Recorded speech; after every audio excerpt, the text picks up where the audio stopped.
Hello, test.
Hello and welcome back to the Garena Premier Week. Premier League.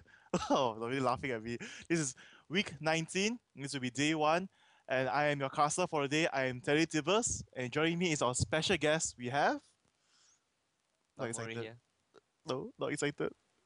I'm forced to use him because Pseudo has ran away from me. He has decided that he can't find a girlfriend for me. That I'm too bossy, so he has ran away. But anyway, just as jokes aside, he's actually attending his graduation ceremony back in his hometown, so that's why he won't be around for this week. So there won't be any wager going on. But just for you guys to know, for last week's uh challenge accepted, I did win the wager. So okay, I have the scoreboard out there. Yes, just because Bangkok Titans won against SGS on that Friday, it gave me the free win for that week. So yeah, so we are still playing out the punishes and things like that. It will be released after the final week next week. So I hope you guys anticipate it. And Don seems to have something to say. What's the punishment? It's okay. We will have you as a special guest. No, please. The punishment is it's still being decided because it's going to be grand finale for the challenge accepted. So yeah, I hope you guys will enjoy it when it's out as well.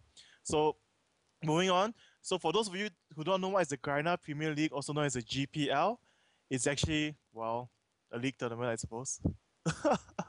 It has 40 matches to be played by 6 teams from Southeast Asia, from, well, Thailand, Vietnam, Malaysia, Singapore, and Vietnam. Right, Vietnam. Yep. That's said correctly. And last but not least will be Taiwan, as well, the one that is not really Southeast Asia but considered under Southeast Asia for some reason. So yeah, this is a 20-week run league tournament as well as 40 matches to be played by each team. And from this list, you can see that the top two, second and third placing will play a best of 3, and then later on you transition to a best of 5 against the first ranking against whoever won the best of 3 right there. They will be crowned the GPL champions for season 1.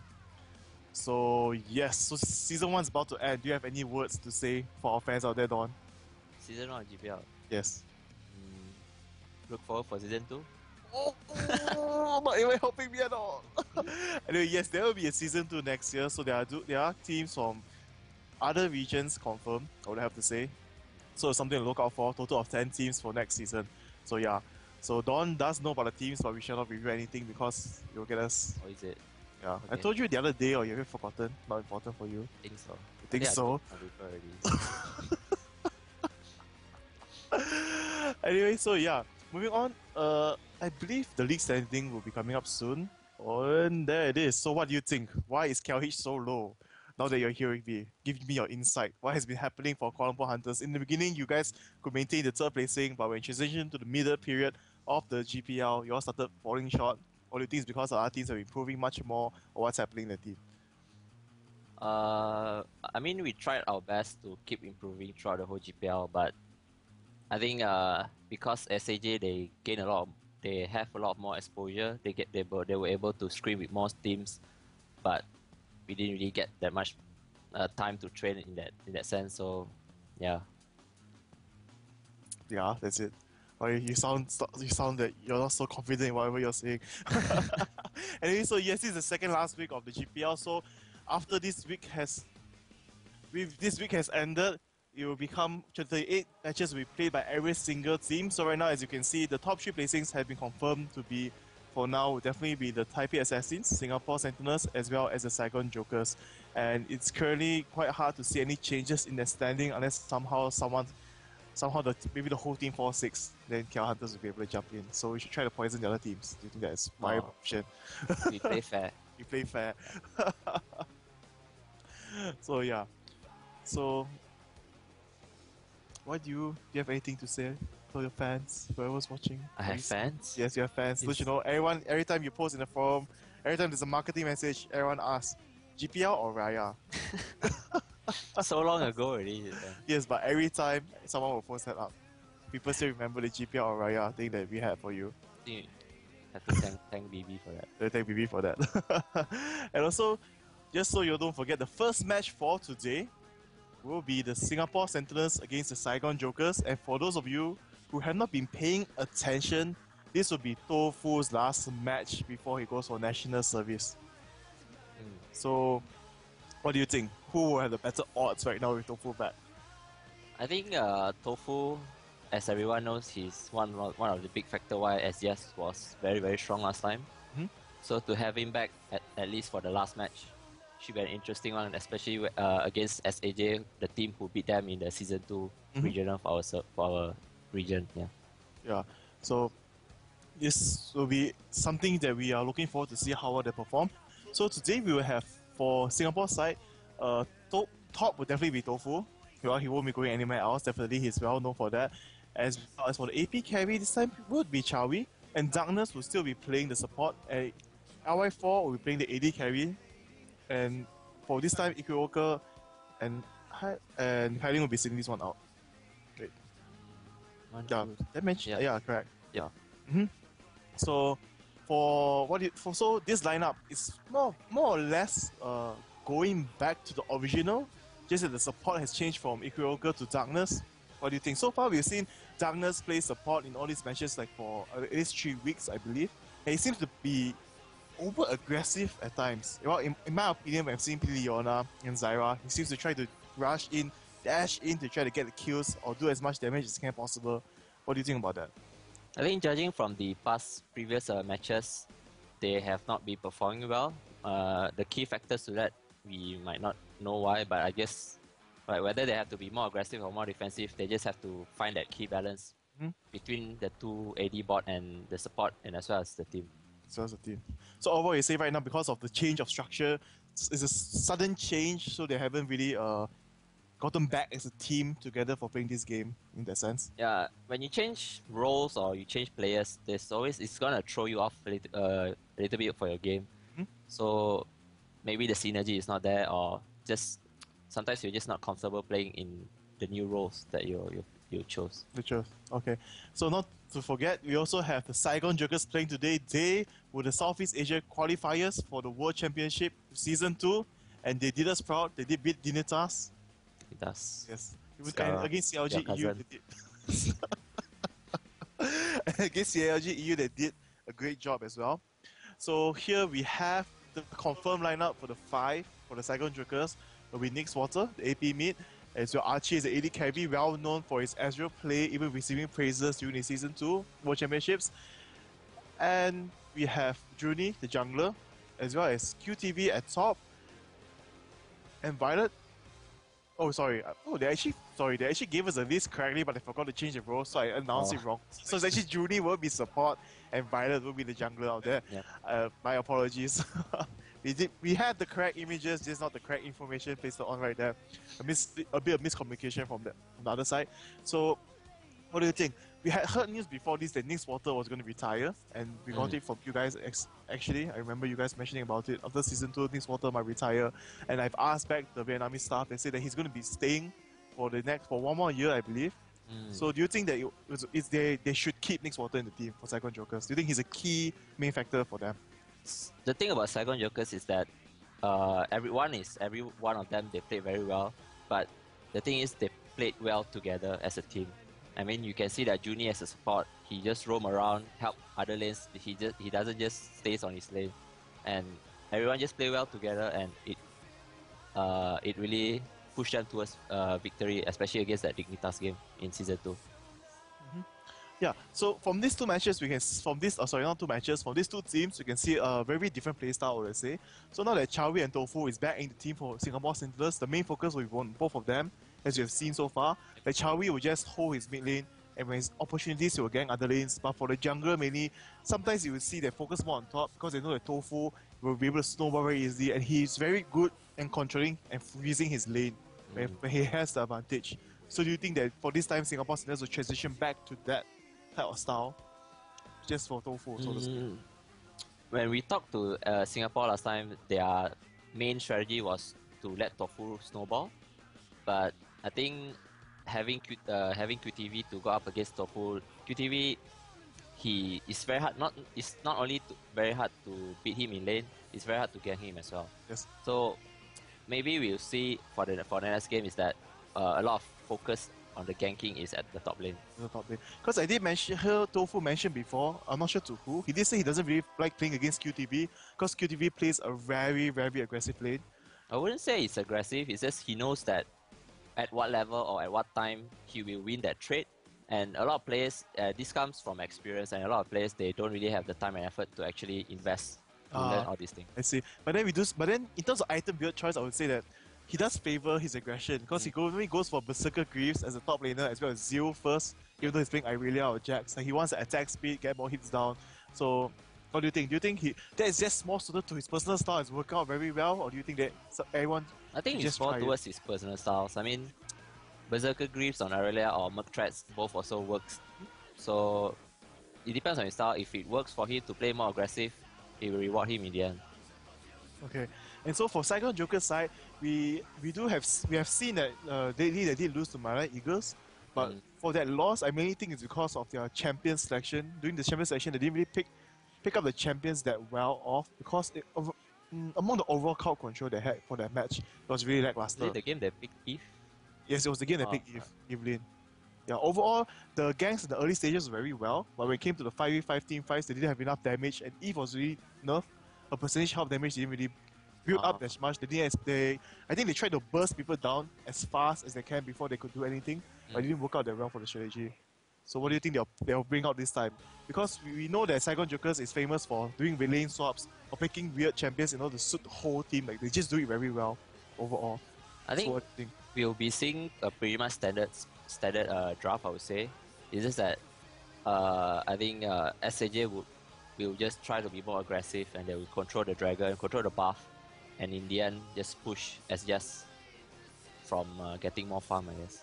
So what do you think are the chances? Who has the higher chance of winning, so to speak? I think SAJ will have a higher chance because they have been sticking together and in that role on their own respective role for quite a while, and for Tofu to be coming back just for this last match, the fact that they've been actually training with Equi Walker as top, I think it will throw them off balance for a bit. It will affect the overall performance in the early game. Okay, that'll be very interesting to see whether it does happen out that way.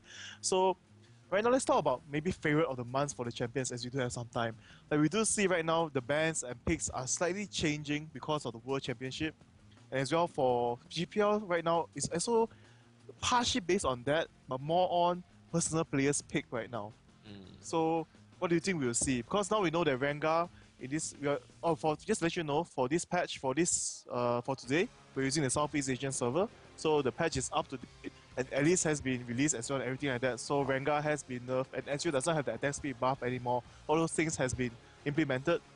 So what do you think? Do you think Ezreal will still be a top pick? Rengar will still be a top pick? And things like that? I don't think Rengar will still be a top pick, but Israel, just because of that attack speed debuff, he's still a pretty good champion. But he got removed.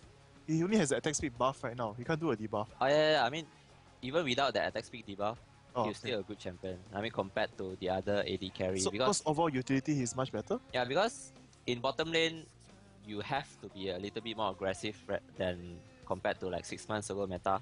And Israel have the kit available for him to be aggressive, and the other champions, if you compare AD carry, they're not up to par with Israel. I would say the numbers and their kit. Okay, definitely that is very interesting because overall you still think Ezreal will be one of the top AD carries. Mainly, the attack speed buff just makes him much more stronger duelist in comparison. Like, he will not beat, when 1v1 fight he won't lose, but now without that he's still strong in terms of overall utility and poke. Okay. Definitely, this is something we're going to see whether Archie this time will get his Ezreal, or is it going to be a ban, actually? I think it's either going to be first pick or first ban Shen or Israel. So if neither teams ban Shen, they'll pick Shen. If they ban Shen and Israel is available, one of the teams will surely pick Israel. And also, for those of you who do not know, there will be a GPL playoff during the 17th of November at the Garena Stadium in Singapore. And well, most of the GPL teams have been invited to go there, and that is happening before the Garena Carnival. So for those of you guys who are watching, do keep that date or week noted, as there might be some schedule changes, so you guys will be able to watch on live scene, and maybe you get the signatures of all the players for who are your fans out there. Or you guys maybe don't like anyone from GPL. Or maybe we should send GPL Don right there, you can ask him, GPL or Raya? Oh, please. Definitely. So yeah, so don't need to worry, we'll be starting the champion sessions very soon. But before that, we do see that people are asking, can we see the people or can we see the stadium people? But I think that's targeted more to Singapore side, I believe. Because, for those that do not know, Singapore currently is having an event right now. Yeah, in the Singapore Stadium, they had 2v2 with their casters, as well as free-to-play event and things like that. So there's definitely a lot of things happening out there right now. I believe it's very exciting. And sadly, we are not there. Sadly. sad. But Malaysia, we don't have our own. Why? Because, there's no space, as you can see. I'm just joking. We just to see when that will happen. Of course, no worries right there. So, the only funny thing about this whole thing would be like, we can see that in terms of ELO, we can see SGS has maintained all of the whole team above 2K, and they have been, would say, doing very well so far in our server. I would say that we did see for Chawi's side, he did play like, from a new account and he climb up very quickly. So I don't see sometimes, how people relate everything like, how and things like that to the players. What do you think in terms of that? Like, do you think like your capability as a single player doing this kind of games will really help out overall whether your team can win? Because, League of Legends is more of team oriented. A lot of people talk about Taipei Assassins, like, and Saigon Jokers, they are more team oriented basis in terms of the style, more in synergy. But in terms of personal skill, they might not work out as well as compared to the others. So, I what do would you think? say if these people can do it, so why can't you? I mean, you see Chowi, he can go up like what 30-0 score, and not even score is his rank match was 30-0, and like if all these people can reach so high elo without having any problems, so yeah, I don't really think elo hell exists. That much. Okay, definitely. It'll be very interesting. So right now, yeah, actually gonna start, but nothing's happening. Something weird is happening. Not sure what's happening. And here we go. So right now, we're gonna move into the champion section screen, and apparently only LY4 is honorable. Oh yeah, there was this joke going on that when people are queuing rank, when they see the opponent there's an honorable tag, you should totally just not. You should know it's LY4 because he was one of the first players to get to get the ribbon, I believe. A lot of people are talking about that recently. So now you see, wow, the bans are actually going off very quickly right there. Evelyn, Lee Sin, Shen, and Oriana being taken off so quickly.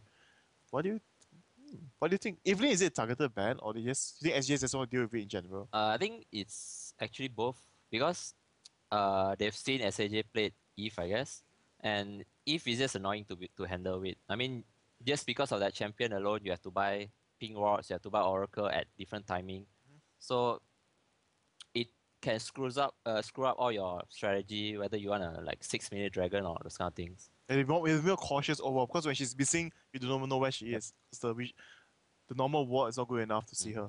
Yeah, as we see, wow, the last two bans are going to be Malphite and Gragas. Gragas is definitely going to be a targeted ban towards Chawi.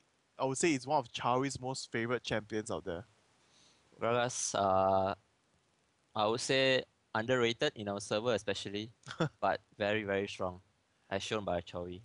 Why do you think it's underrated? Like, not many players play it, or? A lot of players, they tend to see the AP carry as someone who has range, like a wizard or mage. So Gragas being melee takes a little bit of skill just to learn him, I Adjust a guess. bit. Yeah. Okay. But because of these bans, they actually allowed SAJ to pick their Cutters and Aurelia, which I think one of their two strongest champions. But we don't see, weirdly enough, I know we say we don't see Rengar that much, but Rengar is being picked out on SGS side. Most probably will be a jungler. And we don't see Kassadin being picked out maybe against Katas. Do you think that will work out well? Kassadin, if I'm not wrong, he can actually combo burst Cutters, and he can just walk away after that. So if they actually go with Kassadin, I think it's quite a good choice. But overall in the early game, he will have to suffer quite a bit. Mm, You think they'll be able to I mean, if you can spec out your Kassadin with Magic Resist, Flight Magic Resist and what, you can just eat those pimples and not really have so much worry about the damage. Okay. Because of your passive alone also. See, so here we see that actually going to be Corki and Maokai being taken off. So Tofu will be using Rengar top unless somehow they plan to use Rengar support for this match. Then there'll be something interesting to see. And we do see on the side of SAJ, most probably going to be Skarner. Skarner, one of their favorite picks lately we've seen. Skarner being used a lot in a lot of tournaments and things like that. He used to be like he used to be a hot pick, and then later he died off, and then the Koreans used him again, and later he again came back out to be one of the strongest junglers. So Skarner was all the while strong. It's just that a lot of teams, when they pick Skarner, they tend to pick a very weak the other lanes, so they couldn't really protect the Skarner for his first blue. But after Skarner get his first blue, he can just move on, and actually Skarner, a late game Skarner is actually one of the scariest champion in the game. But won't a kick Silver Sash just counter him overall in terms of like initiation? I mean, the fact that you are forced to buy Quicksilver Sash is actually huge in my opinion. It's a huge opinion. Okay. And here we do see Car suddenly being locked in by Chowie. It's going to be interesting, and Sona being picked up after that. So yeah, so Chowie is going to use Car suddenly in mid, and Corki and Sona combination at the bot lane. And here we see the response will be Leona and Ezreal. Going to be more aggressive.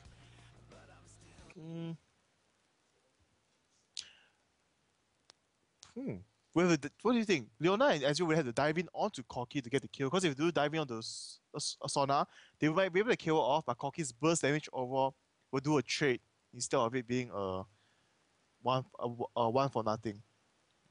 For the bot lane composition in terms of that matching up. I don't quite get what's SGS plan right now, because they have AoE, they have single target. Not too sure what SAJ is going with this, but SAJ is pretty clear they are going for the AoE. AoE team composition overall. Yeah. In terms of catching people out, definitely with the Wall of Pain as well as the Solar Flare. But in terms of SGS, they only have, well, the most reliable thing would be Sona's ultimate, Crescenzo, but we'll have to see how it plays off. And right now, top lane, Rengar against Irelia, I think Rengar stands a very good chance, even though he has been nerfed. Overall, with the help of the brush and everything like that, he's still a very strong player at the top.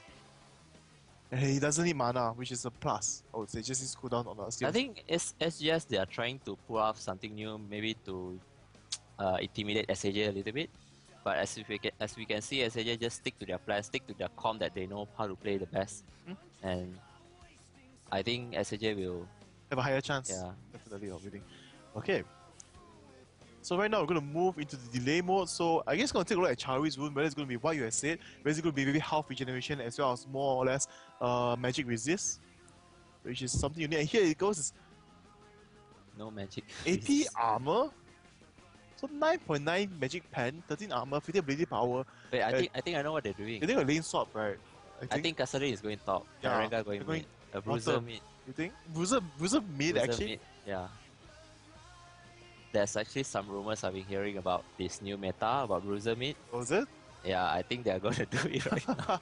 Okay, that will be quite interesting to see. So let's take a look at Rengar's later. And here we see the offensive tree going to be quite, the utility side going to be quite similar.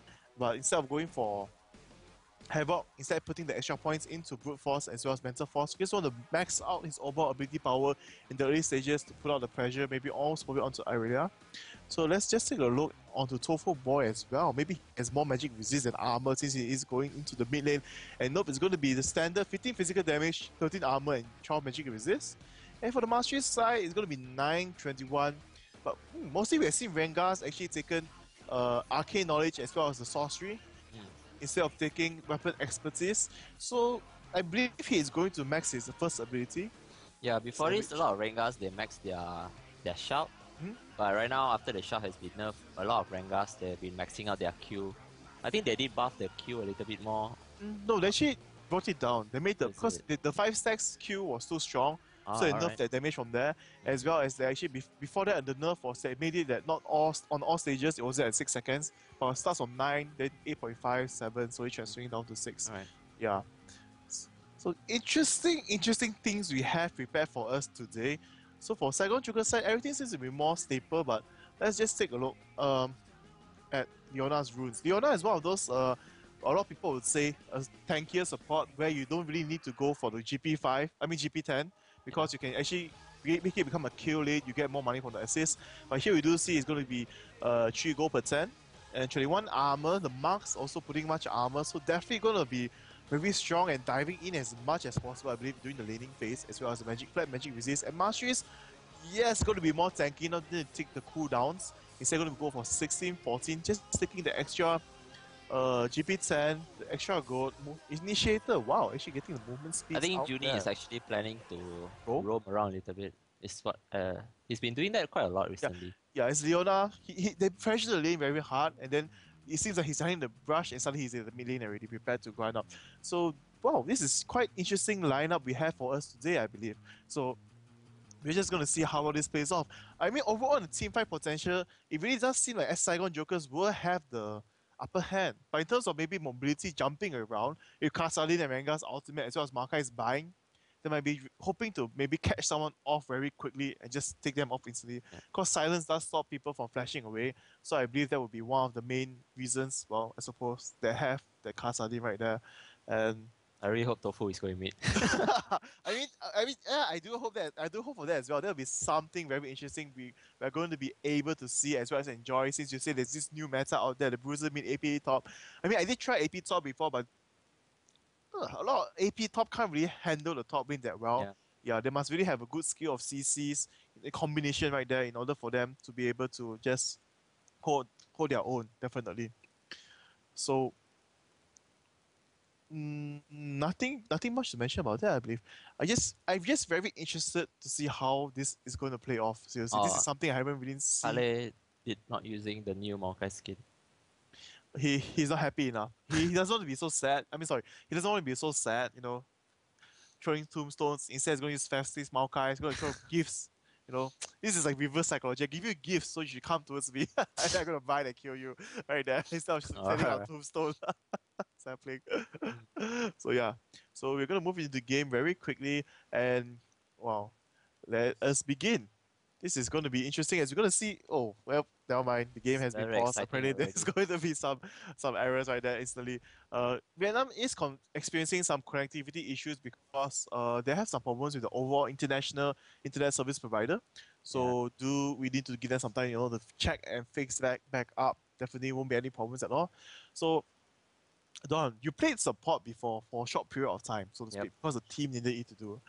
So in terms of both sides, this combination for the lanes, let's say Corki and Sona, as well as Ezreal with Leona, who would win? Because you know people would say that Corki beats Ezreal, but Leona beats Sona, right, for the bottom lane. And before we go on to that, it's actually quite equal in terms of trading off for damage.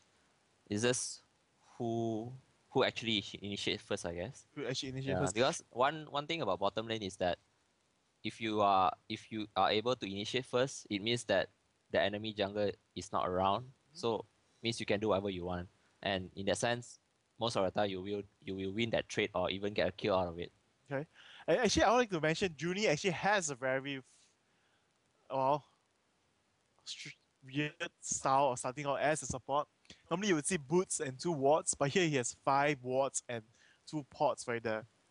So wow, they're gonna be able to ward up both sides wherever they wish. As you can see right there, they have warded up one side on the red side to see whether the jungle will go to the Wraith and the blue. And soon maybe most probably gonna try to ward the blue side or their own red buff to make it and keep it safe right there. So let's see whether it's gonna be a level 1 fight engaging. Okay, give us a moment. Apparently we're facing some problems in terms of overall sound. SAJ going for that blue invade.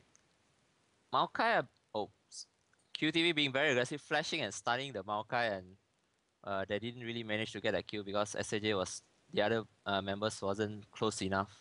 But they're showing a lot of aggression, right? They're just poking them as far as they can. They really don't want to give Maokai the blue, and they really force him to teleport back, so he won't make it in time. But we can see that Maokai is actually not going back. Actually, just gonna move back, eat some pots, and then move back into the fight.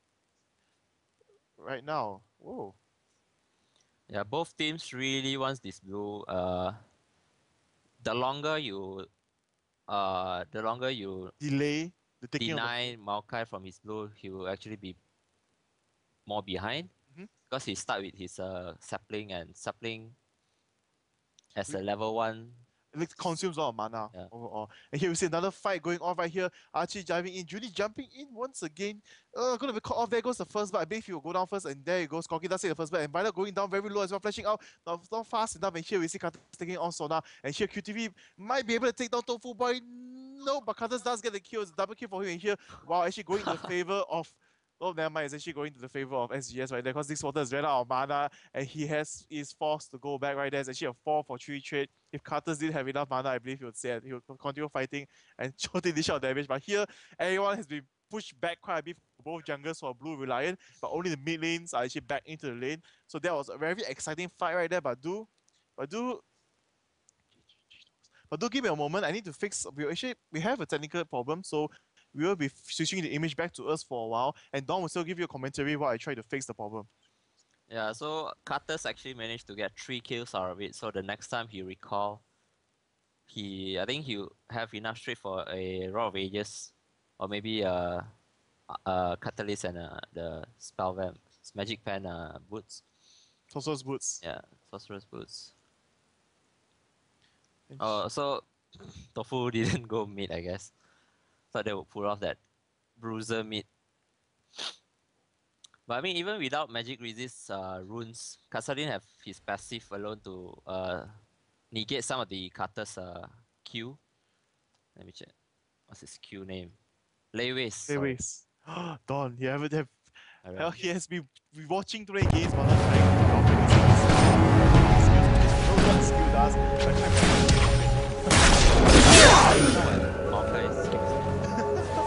here we see QTH is having a lot of punishment because he did die on fight early in the fight. He did get 3 assists, but Rengar does assists, but he got 4 XP right there because he did die the kill.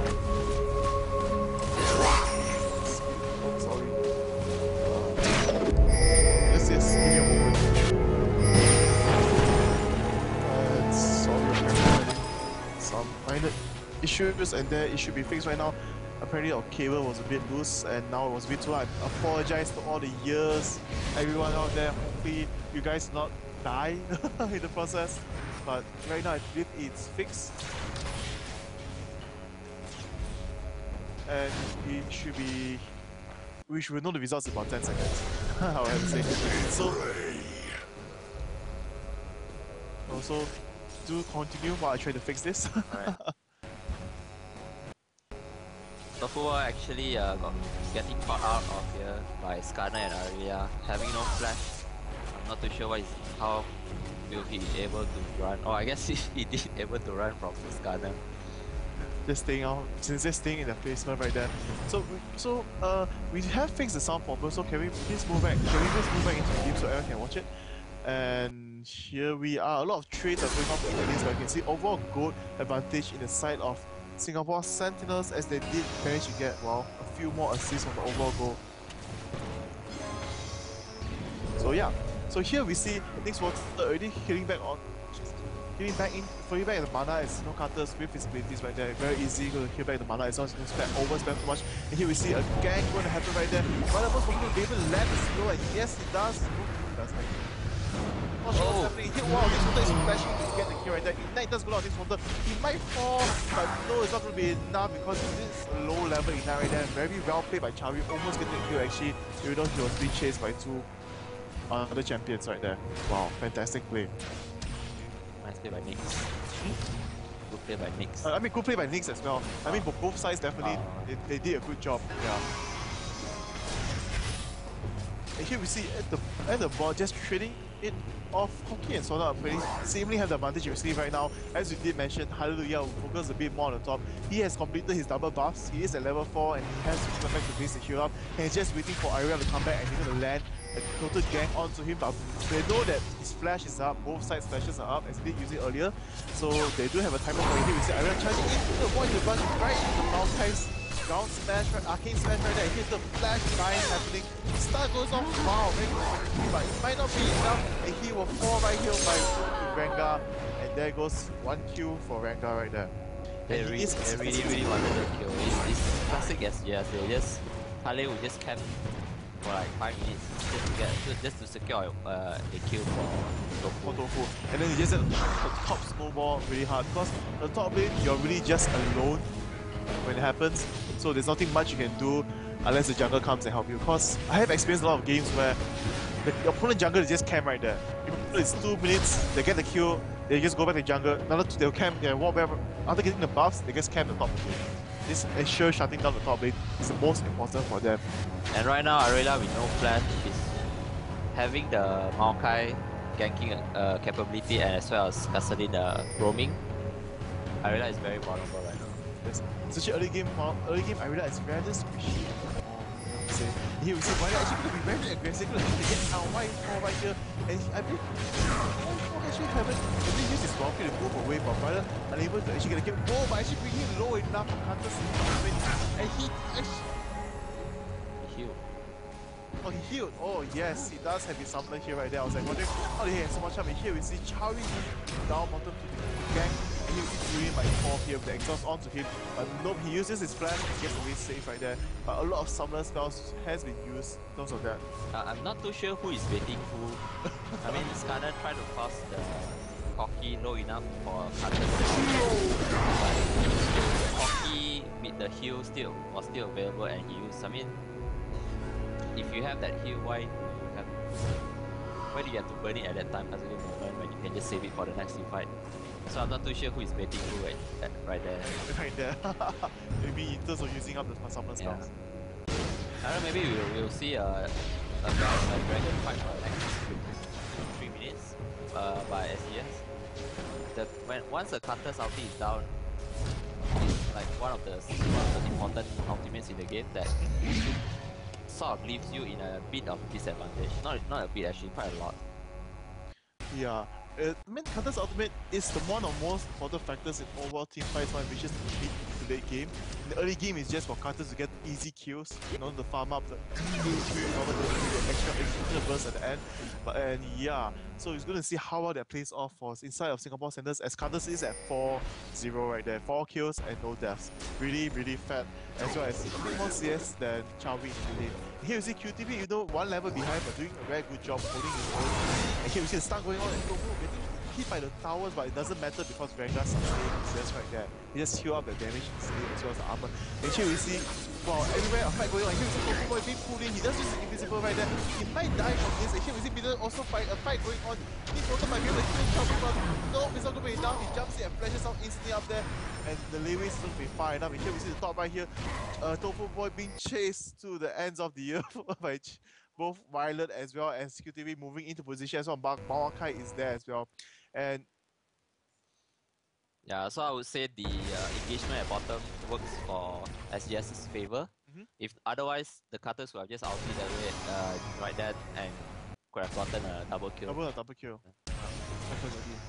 This is one of those things that people keep in mind, like the Cutter's ultimate itself is when you want to be more aggressive and try to get the kills.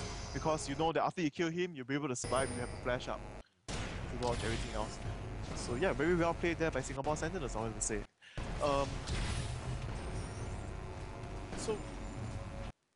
Okay, so give me a moment. Once again, apparently we still have our sounds overall is still too loud, and it is covering over our voices. So hopefully that has fixed that. Apologize for the slight problems we have been having for today, but do be patient with us. We do know what's happening, and we do our best to fix it to cater to all your satisfaction, I will have to say. So right here, the bot lane, we do see that LY4 and Douglas actually winning it out quite a bit right there in terms of overall CS as well as the level. Here we see Julie actually diving in, being very aggressive. Ultimates go on, they all charge onto Douglas as well as Douglas ultimates going to pick up the kill onto Sona right there. But here we see Archie forced to flash away, but LY4 might be able to pick up the kill onto Julie. Yes, he does. He's actually going to dive in for the kill onto Azure right there, but it's going to be a trick. No, he flashes out just in the nick of time. But here we see Violet moving in, and here Maokai follows up from behind. Going to get grabbed, rooted, and going to play slowed. And here we see Chawi going to be able to take the kill. Kingswater going to be forced to fall back, but he might be caught by Chawi here, as Chawi does have the Kuba moving up to C, but no, he's just going to fall back. Not going to be too aggressive right there. Wow, very well played. Play by LY4. He knows how many damage he can take even after got hit by the Counter's ulti. Yeah. And I mean, he knows how much damage he can take even if it's 2v1 and under the turret. Yeah. The last part where he flashed in for the kill, I mean he Valkyrie in for the kill, instantly knowing he just need to burst, one hit and flash out instantly. He didn't even have his skill up. No, he did not have his up at the fight as well. Yeah, that's why. So here we see Tofu actually not doing as well, maybe. But I mean, in terms of overall money, he is doing overall very well, I would say, the CS as well as the kills, but not so much in terms of overall when it comes to like pressuring the lane so that Irelia will not be able to do anything. So in terms of pressuring Irelia, do you think she's one of the harder champions to pressure so that she really cannot do anything unless you have a really strong CC? The thing about It's a tough Aurelia fighter. is she needs to auto attack to gain back some of the health to sustain, and Rengar he can just spam his shout and get quite a good amount of health. 50% of the maximum health back. Yeah. So in terms of that, it's definitely much more easier for. Yeah, as long as Tofu Boy denies Aurelia from auto attacking after his ultimate is down, after her ultimate is down, Tofu should win the lane better as the result right now. Yeah. So we do see a 3.7k difference of gold right there in the 30-minute mark. SGS just taking every advantage from them. After they won the early game trade, we can see that all the other lanes are winning except for the mid lane right there because Shoutcasters did get most of the kills. And here we see Hallelujah spotting Violet, but then they're just gonna fall back right there. Not gonna try to dive or fight right now because they're a bit afraid of Skarner's Impale ultimate. And this is gonna be very hard to deal with. But here we see that she's still still camping the area, but both Irelia and Skarner has went back right there for SAJ. So I believe they're just gonna take down this turret, and yes, they're both gonna just do the pound it down and take the advantage. And most probably he'll go back, heal up, and go for the dragon, I believe. Yep. And here at the same time, we can see the bot lane is gonna be almost taken down right there. But as you can see right now, fashion of things, we see that once you push the lane to the tower and there's no minions right there, what you do is just go back to farm the golems at the bottom lane for the AD carry and support if you're on the blue side. And here we see just both sides just taking up the respective blue right here. But giving it to the next monster, and soon Maokai will be giving it to somebody, but Kari seems to want to do it alone. He's being very impatient. Overall. So yeah. So what do you think in terms of this difference? Let's just take a look overall gold for matching the lanes. We do see that the top lane is losing by 1,200 gold. The junglers side as well, wow, losing by also another 1,000 gold. But in terms of the mid lane, it's actually in favor of Saigon Jokers, having the lead right there because it does have the more kills. And for the supports as well, we can see that Sona doing a much better job in terms of overall assists as well as items, giving her much more gold. And lastly will be the AD carries, where we see that, wow, almost a 2.5k difference right there at the bottom lane for the AD carries. It's a substantial amount as it is a Phage, almost a Shin, almost a half of the Shin force board. And here we see a free dragon being taken up by SGS without any fight at all. And you see that SAJ does know about it, so they are moving around, but they choose not to engage because Irelia is not there. Instead, they're going to try to force to push the mid maybe, and let Irelia focus down the top lane, as that is what she's doing right now at the top. She's going to try to pound down the tower as fast as possible, and then she'll be able to roam much more, just like how Rengar is. Yeah, I think SAJ they are just trying to farm as safely as possible and try to reach that late game state for Cutters and Irelia and Skarner. So they're just trying to farm up and not really die anymore. Any much more, I guess. Much more, because you do see that at this gold lead is slowly the gold difference is slowly piling up, and you do see that Corki has the Trinity Force as well as the BF sword already taken up, and that is just by the 50 minima, and that's a substantial amount. He has 5 kills and 2 assists right there. You know, there are a lot of people would say, you know, if you're playing a normal game, the best time limit for you to complete the Trinity Force is in 20-minute mark. Just show you're doing okay, average, not bad. But here we see him with the Trinity Force and a BF sword already. Wow, just showing how much far ahead he is in comparison to Violet. Here we see a fight going on. You see Hallelujah might be able to be taken down. They don't take an Oracle, but here we see Violet.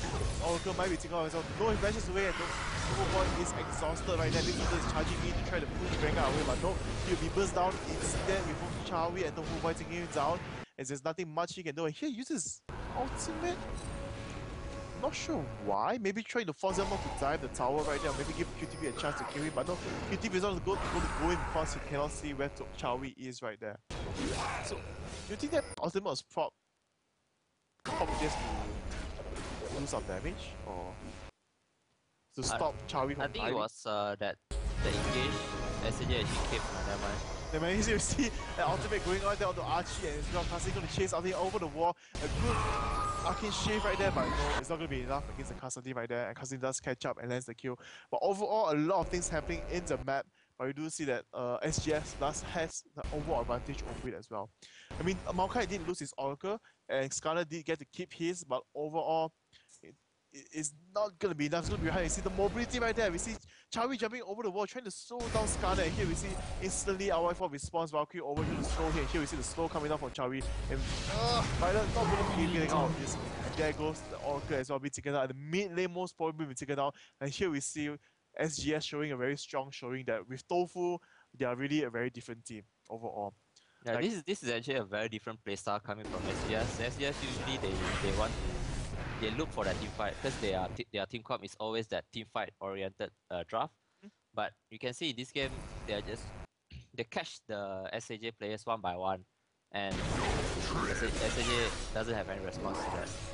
Yeah, so SGS is more famous for that overall team fight composition, but this match really just shows that, well, with a new lineup, adjustments being made, they are still doing very well, having a very strong showing, trying to catch every single one of them out one by one.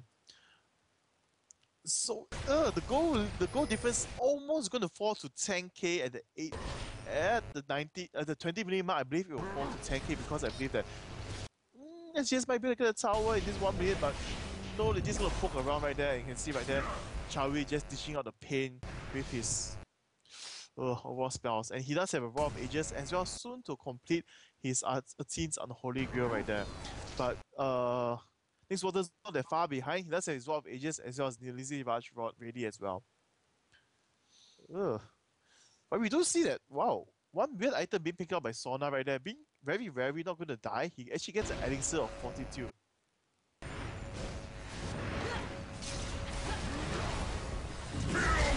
Out there. And here we see a fight going on. Charming getting pulled in by Skarner, but they're not going to be able to get a kill. Edge's only trying to fix him up. And you will see Violet really trying to slow him down. Here with the ultimate from Nixwater might be enough to take him down. No, it's not going to be enough right there.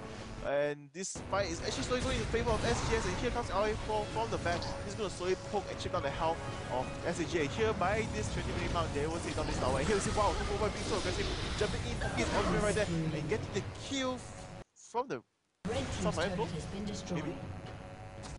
Not so sure how he got the kill because he did move away from the range. Did he? Yeah, he did not have the range bar. Ignite. Oh, he ignited? Leona. Oh yeah, he ignited Leona after the last hit. Okay, it was too quickly, so I did not notice that.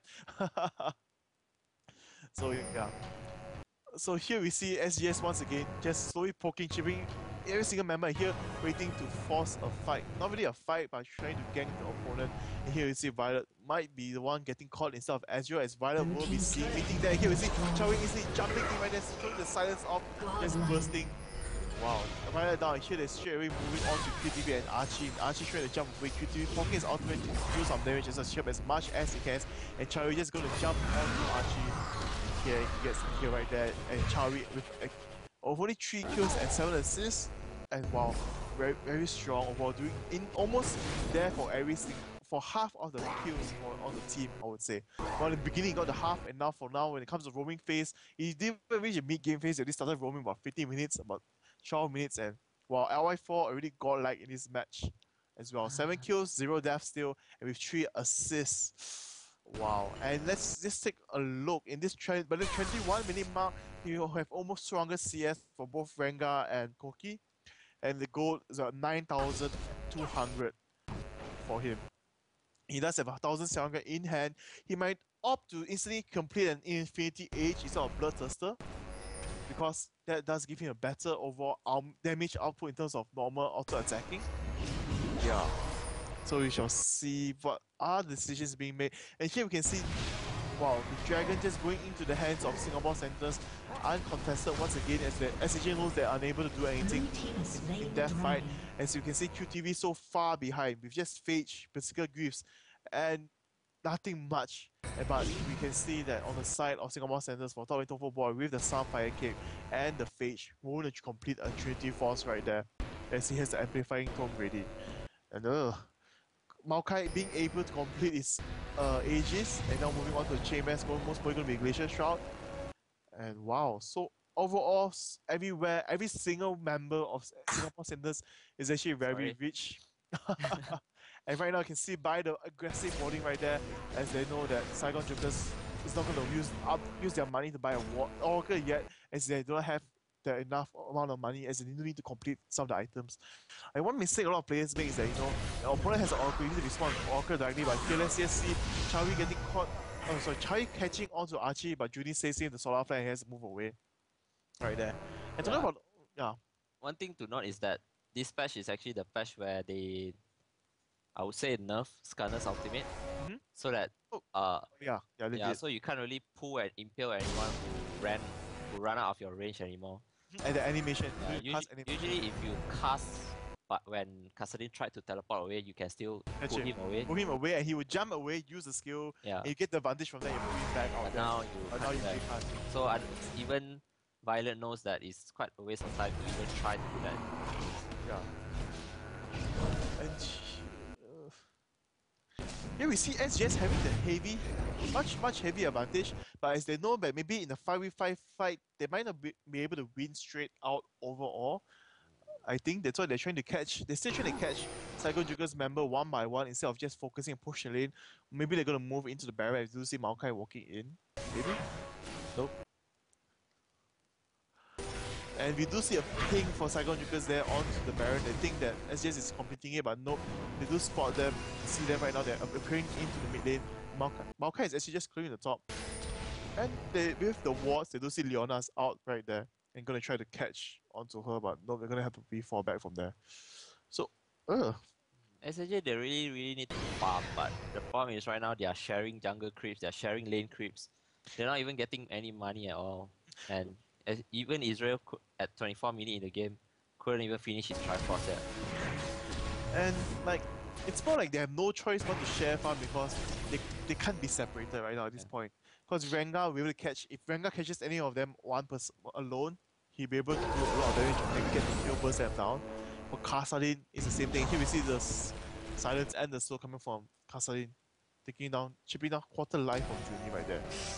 Oh, a lot of damage being thrown out. Oh, but we do see Corki going for the quick silver sash instead of completing a Bloodthirster or IE right there. So not going to be afraid of Skarner. And here we see Tofu being a boss right there, just tanking power hits and diving back onto the QTV after he has fallen back away from the safe distance. That's what makes Rengar so troublesome to deal with. The only target for Skarner to pull is actually Corki. You cannot pull a Maokai because he's a tank. What's the point of using a Sona when it's just a support? You cannot pull Rengar because he's a tank, so you just kill your AD carry at the behind. Kassadin is literally no point when you pull him, he'll just teleport him away. And Corki having that QSS, his facility is safe right now. Yes, his facility is safe from Skarner, which is the main core control he wants to be aware and wary of. What do you think? Do SAJ still stand a chance in this? Judging from the past 10 minutes, if they can just hold it for a while Cutters and Israel farm out, they should be fine. But I'm not too sure why SGS is not exactly doing anything to push the lane. Yeah, they seem to be enjoying the map. But here we see Tofu does land a kill onto QTV, but here we see Water will be able to get the kill onto Tofu, and there goes a shutdown right there. But here we see he was just a distraction. The other 4 members are moving on to Baron right now. Yeah, Tofu actually did a very good play, I guess, because he waited the Ignite to finish before he used his shout. So he was able to heal for quite a substantial amount. Yeah, but here we see a team fight going on, and Jun and Sona actually flashing out to stun Archie from going in too close, as well as catching every one of them off. And here we see Xiao is taking out the kill right there, and King's Water thinking he got the kill, didn't follow up. He's forced to use his flash, and here we see the blue team has killed the Baron right there, but here we see King's Water out of mana, nothing he can do unless he chooses to get killed, which is not the best choice right now. It's just waiting. Come on, mana, come back to me. If he just needs a bit of mana, he covers out the lane waste, just one more lane waste, he should be able to get the kill onto Corki if he's alone, but Sona knows about that, so they're sticking close to each other, and here we see this one might be able to get the kill, no, but he uses a flash right there. Oh, so close yet so far, but I do see QTV going to dive in, most probably be able to catch all to darkness right here, with the slow does go, but he sees Tofu boy coming, and he's forced to move back right there. Tofu man, Triforce and Sunfire.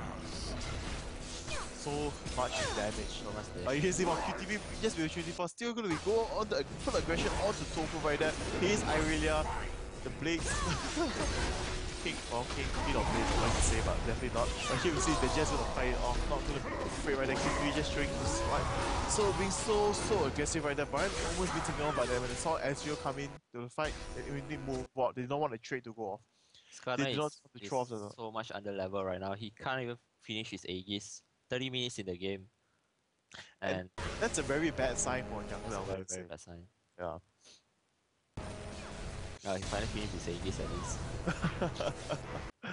And here we see the dragon has spawned out once again, and once again the money, about another 1k of gold, is going to transfer directly into the pockets of SGS. There's nothing SAJ can do in response to this. Ugh. But we did see that overall in the team fight, Karthus is still able to dish out a lot of damage. That's what makes Karthus one of the most hated AP mid champions, I would say. Once you reach the end game, if you're unable to kill him while he's alone, if you kill him during a team fight, he's going to be able to still fight back and kill your team off. You really want to try to shut him down before he does anything.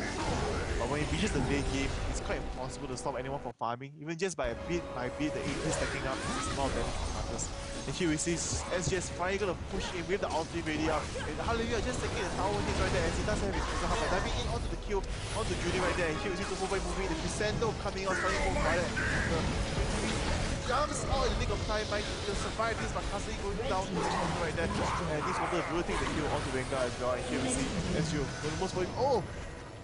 Does not die right here, but it's not gonna be enough. He's the only one alone left with Irelia, while Nixwater's body was there. The sword was right there to stop them from charging in. But he's gonna force. Oh wow!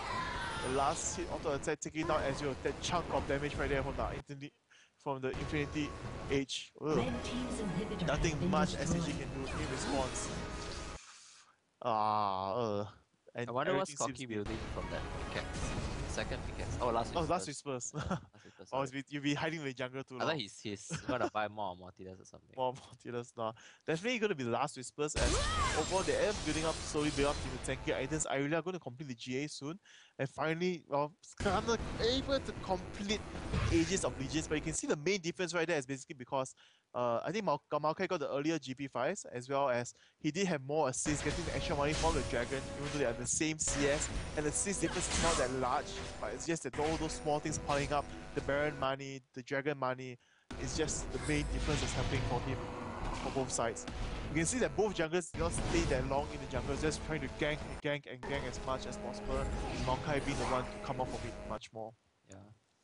And wow, we do see Chawi actually taking a snowball item right there. I just realized he has a Magi Soul Stealer. What do you think about that? Picked it up or what? No, he has one point already, so he got it earlier before he died. He did get assist after he died, so he does have a 1 point out there. Wow. What do you think about that? I mean, as Kassadin, you can just teleport here and there. So you just throw your spells and get away. Let other people get the assist. The assist. So here we see the Baron will be up in 3 minutes, so there's nothing for SGS to attack. But here we see Karthus using ultimate. Oh, actually a fight going on, which I did not notice right there. Rengar actually going down right here by a whole team. Lying in the brush right there. Karthus ultimate taking the life, and now it's going to be a 4v5. They know if they have time to charge it. He's trying to charge it. He goes out. And final charges. He's trying to do something, but no, he's being taken down very easily quickly by our overall damage is just too high. See here, Karthus just jumping around there, dodging Nixwater's abilities right there, and then coming back in, trying to land the last hit, but he was really there. Here we see Q3, the face proccing right there with the face bar. It's just GG. Karthus' passive is basically useless right now. The SGS after they kill the Karthus, they're just flying it all over the place. Yes, they're just running around right there. And here we see SGS showing us that why?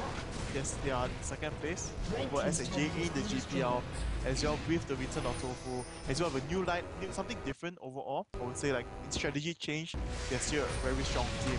And this is the last match for So we do hope that he will enjoy national service, so to speak. I don't think that SAJ will come back from this. Oh, there goes Violet might actually die from this. So much damage being done. Nope, he survives. And here, the Nexus turret. Oh, sorry, the Nexus will go down, and there it goes. GG round played. 32 minutes, and then just 11k gold difference overall right there. A substantial amount. Oh, there's the mini us on the screen.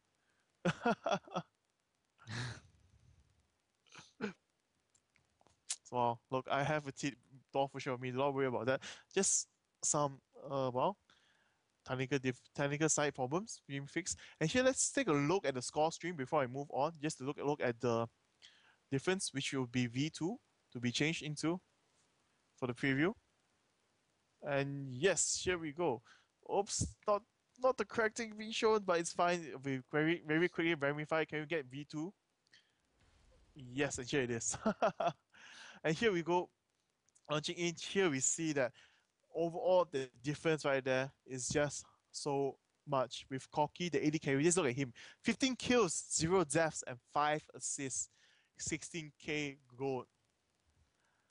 So far ahead from everyone else in his team as well as the opponent's team. He doubles the goals of Israel. Yes, he doubles the goal of Ezreal right there in this game. And they totally did shut down the bottom lane right there with the I would believe the Sona and Corky combo, because Maokai did not come down that often in the beginning.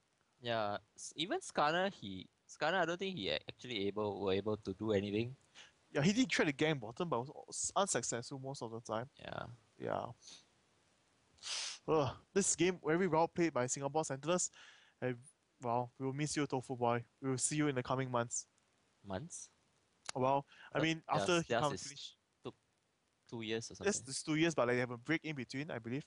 Like every 3 months they have a break or something. I'm not so sure I got the information correctly or not from the Singapore side, but hopefully that is.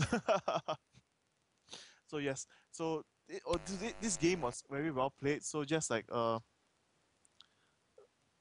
slight recap right there overall. SAJ with a more strong, we'll say, team fight composition.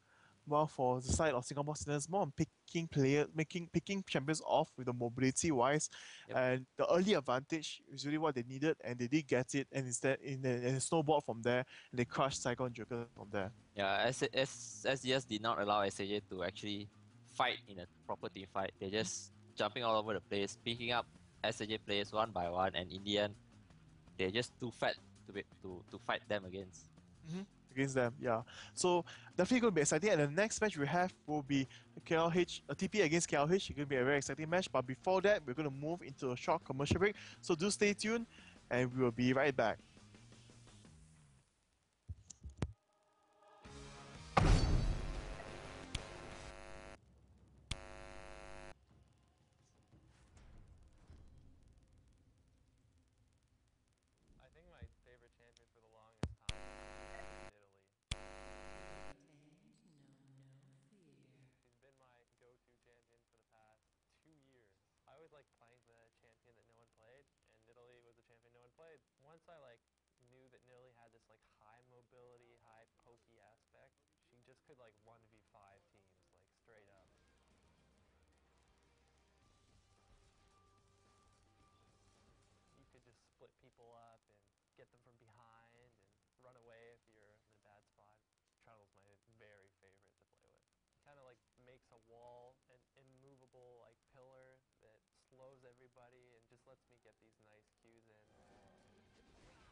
As fast as possible. Sometimes that's not the best approach.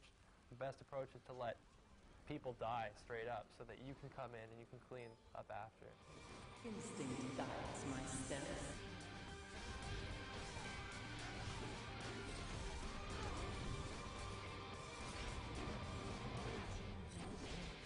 I'm Hotshot GG from CLG, and my favorite champion is Nidalee.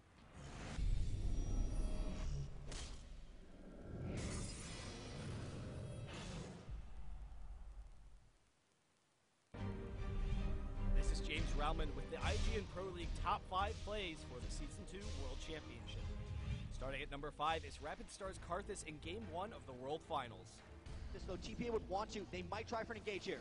They might try and go for the gauge. There's going to be the ultimate coming out from Mumu. Is it enough? Toys is surely going to get dropped. He's down to an egg right now. Cloud Templar is getting dived on. The damage really coming from the wound though at the back. That's going to be cleaning up. Stanley gets one. Stanley gets two. BB gets another one. That's going to be the Cardinals ultimate. He might pop over this one. He gets the quadra kill. He gets the quadra kill. Off the back. My word, Stanley go. He's trying to avoid the damage. Number 4 comes from Najin Sword versus Dignitas for the final game of the group stages. That is a 4-for-1 exchange for Dignitas. They could pick up the Baron off the back of this one. Scout is low, but I will dominate. Should be able to tank this. They're going to try with the blue buff on I will dominate. He can take essentially all the Baron hits. Macnude's up in 6 or 7 seconds. Kane will be able to let him come in with the Shen ult. If he comes around the back or even just ults in, Macnude's going to try to come in, and he might ult in right now. He's going to ult in. Here comes Shen, and they're all realizing it. They're going to back away. There comes Zach Macnude. He's going to flash through. He picks up the kill on Patoy. He's going to turn on towards I will dominate now. I will dominate. He's going to have to back away from this one. Because remember, Macnude has the damage. He picked up that Trinity Force. He's got the wit's end. And would you believe it? At number 3, check out Stanley of the Taipei Assassins versus Azubu Frost in the World Finals.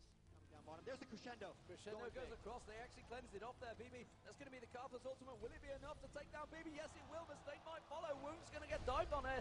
Will he manage to finish off Mistake? That's going to be Cloud Templar trying to take the tower damage. Yes, he will. And he misses the ultimate. He missed the ultimate. Now Lil Mars is coming around the side. Has he got anything? He's just going to have to force them back. We do see Toys, though, taking down that mid turret as well. And you can see Cloud Templar is trying to back away. Has he got enough? He dives on towards Wound. He's going to get the ignite. Surely he's going to get the stun down. Yes, he does. Will he finish him off? He's going to take him down. Now we have Stanley going around the back. On towards Cloud Templar. The wall completely missed him, and it doesn't matter. Stanley gets one. Can he get another? He's all over Radlife. He's going to take him down. He gets the double kill. It's 12-5 for Taipei Assassins. Snoop Bay takes the second spot in a game between CLG EU and World Elite. Coming around mid lane, you can see they're going to dive onto it. Felix goes down. That's going to be Rice. Lilith tanks it up enough, but I think Messiah should be able to get it. Oh my god! Snoopy flashes through and manages to turn the tables with Messiah tanking it up. I do not believe he just pulled that off. And the number 1 play of the World Championships, CLG with an amazing comeback against SK Gaming. So he's still in there, still on that turret. He's trying to take the base tower. He's trying to take the Nexus turret now and then. Misses the taunts on him. He does manage to get one Nexus turret. Meanwhile, SK Gaming are taking the Nexus turret off their own. This has effectively become a base race. Boy getting in there. Oriana's just about to spawn. They're going to continue on the pressure. The Nexus turret did not go down. And SK Gaming forced to back away from this one. So CLG picking up a base turret on that one. Now we're seeing Boy teleporting. They're going into the base.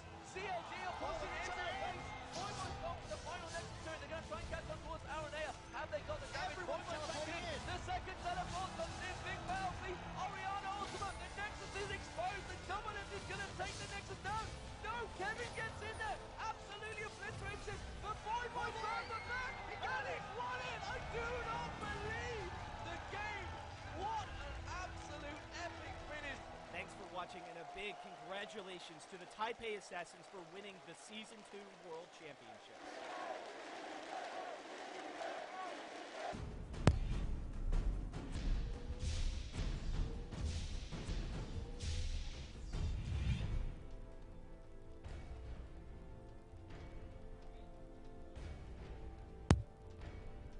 Hello, welcome back to the Garena Premier League. This week 19, and this will be game 2 for tonight. I hope you guys enjoyed game 1. Just now we had a fantastic match of SGS versus SAJ, and we did have the farewell ceremony and things like that for Tofu Boy at the Singapore side. So I do hope you guys enjoyed that. And Don, do you have any final words for Tofu before he leaves? I mean, leaving the scene for this short period of time, so to speak. I think if he ever comes back, he'll be stronger. He'll be stronger. Because physically stronger, so that's why he will be more faster. It'll be action based. He'll be much stronger and faster. I think that'll be very interesting to see when he does come back. So for before we move on to anything, we do have a short announcement regarding the last man standing. The Hall of Fame is up for last week. For those of you guys who join us and watch the live streams right there, we say congratulations to the last man standing of 2012. Where on the novice category, Disco Ninja won as Jax. And for the intermediate category, Hyugen Toy Diana as Oriana. I'm not sure if I pronounced the name correctly. And last but not least, the advanced category where Empire, Wheel Face, Emperor, I suppose that's how you would read it.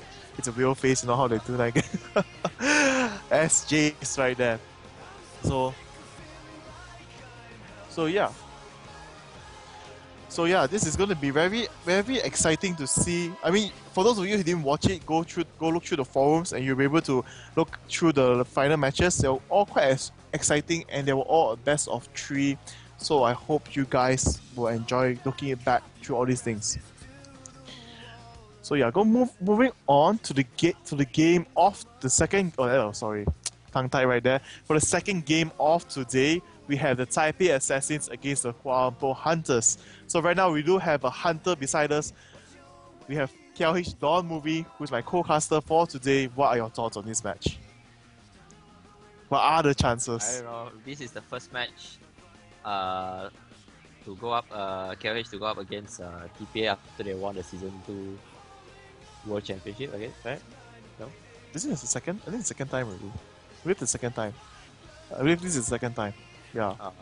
I mean, we are going up against World Champion. I don't know what else to say about that. What are the chances? What are the chances of winning? I mean, they did change TPA having... Oh, but yes, for today, there is a change of lineup. We'll come to that later. But what do you think? Do you think the team feels confident? I mean, I seen you do some strategies written out all over. You prepared there for this in terms of like what can be used, you know, what to counter, and well, what do you think? Do they stand a chance? Will they be able to?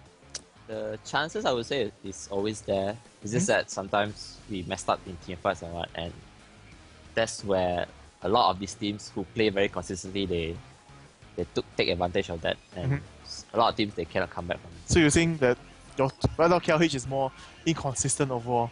Yeah, I would say performance. Okay, so for today we do have Agane as a support, Jae-Young as the AD carry, Goldens as the AP carry, Ipions as the jungle, and Monkeys as the top. So a lot of people be asking, when will Dawn be playing back? When will you make a comeback? Why haven't you been showing your face in Garena Premier League so far?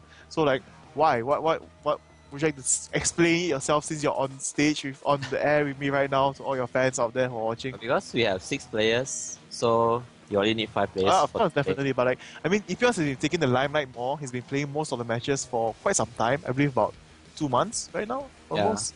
Yeah. So like, what? So you haven't been playing at all. A lot of people have been asking what happened to you. Where have you been? I've been actually watching a lot of replays, especially tournaments that not a lot of people heard of, especially those small tournaments in EU and Korea.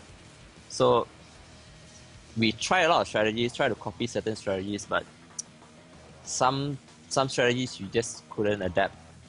This doesn't suit the players. Doesn't suit our team especially. So the team especially. Yeah. So yeah, I've been actually I bash myself just to help the team in other aspects rather than just play, I guess. Okay, that'll be very interesting. And so for today, for the TPA side, there is a change of lineup. For those of you guys who do not know, we do have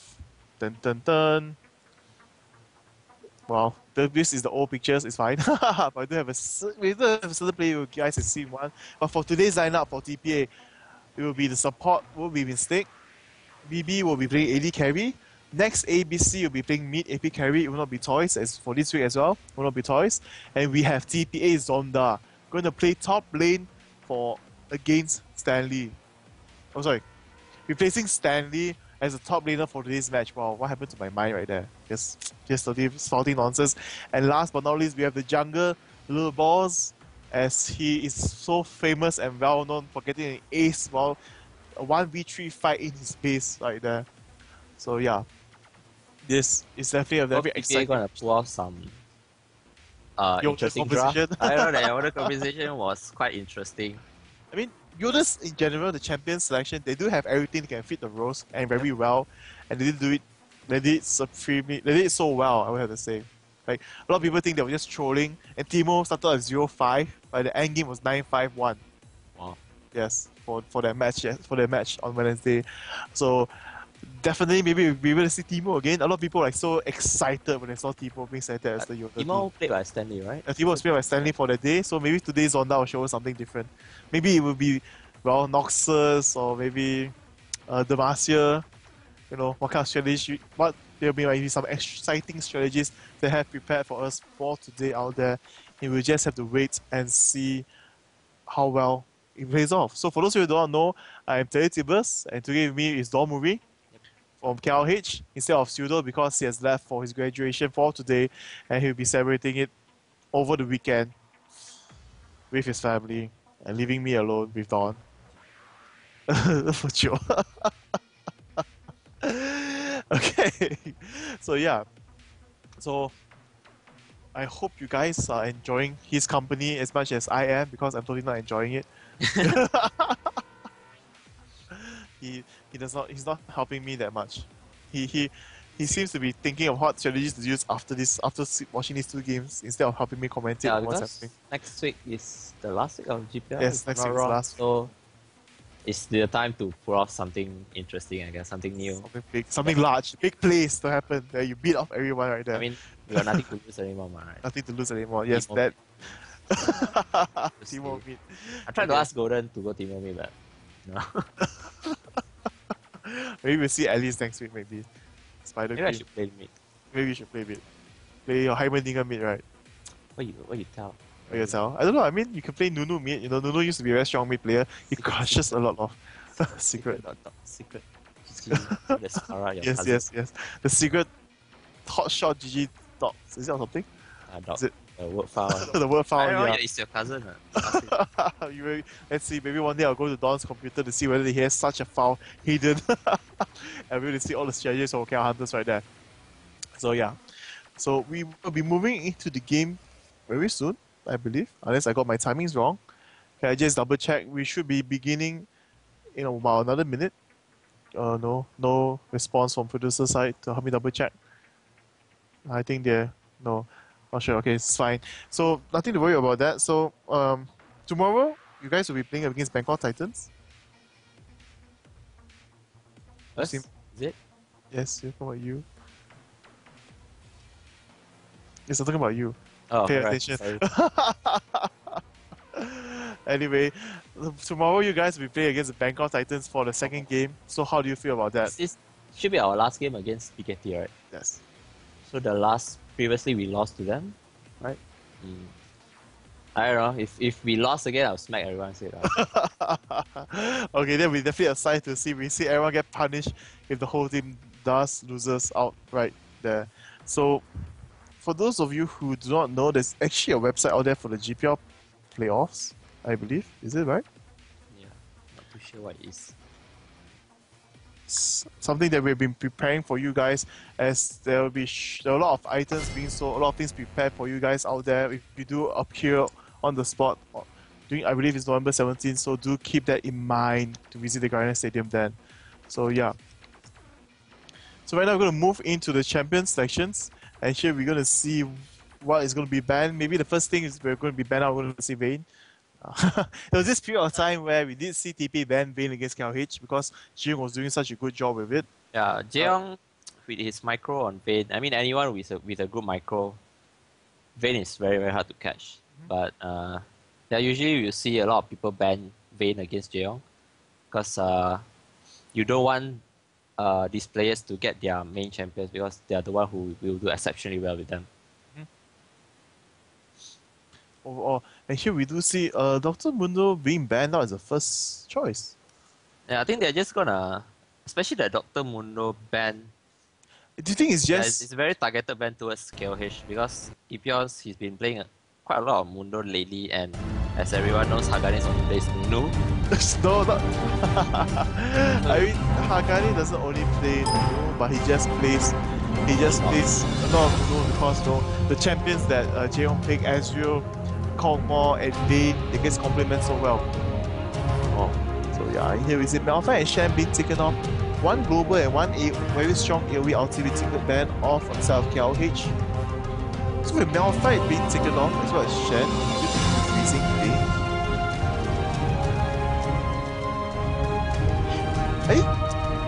I think TPA seems to be banning champions that might be disadvantageous to their strategy.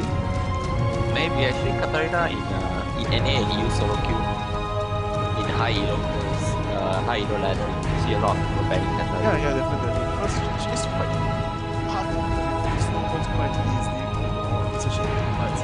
Just one success in the fight just makes Katarina so much richer. And And here we see the last ban will be Oriana, even though we didn't see points for today, as Oriana is still a very strong champion and very hard to deal with. So the first pick, Maokai. Sure, it's still up. But If it's still up. There are a lot of first pick potential champions are still available right now. We'll see whether what TPA is going to do.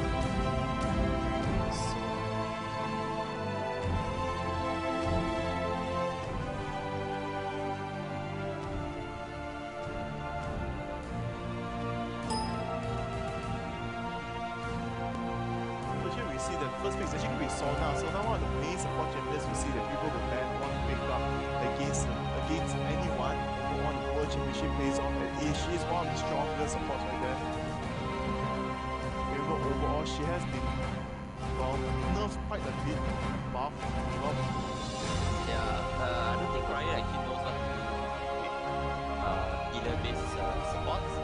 As they mentioned in a couple of forum posts that they don't really like where these healer-based supports are going. Yeah, in the beginning, Soraka used to be able to heal too much, Yes. I have to say. So when Yeah. the cooldown was very Cooldown, fast. yeah, cooldown was very fast, and now they changed it entirely. So Soraka is not. We don't see Soraka doesn't see that much light anymore. And here we see actually Seems out top. Misfortune. Misfortune or Fiora? I always confuse both. It's Misfortune. Oh, that's Misfortune. Yeah, that's Misfortune's new artwork, and Xin Zhao, and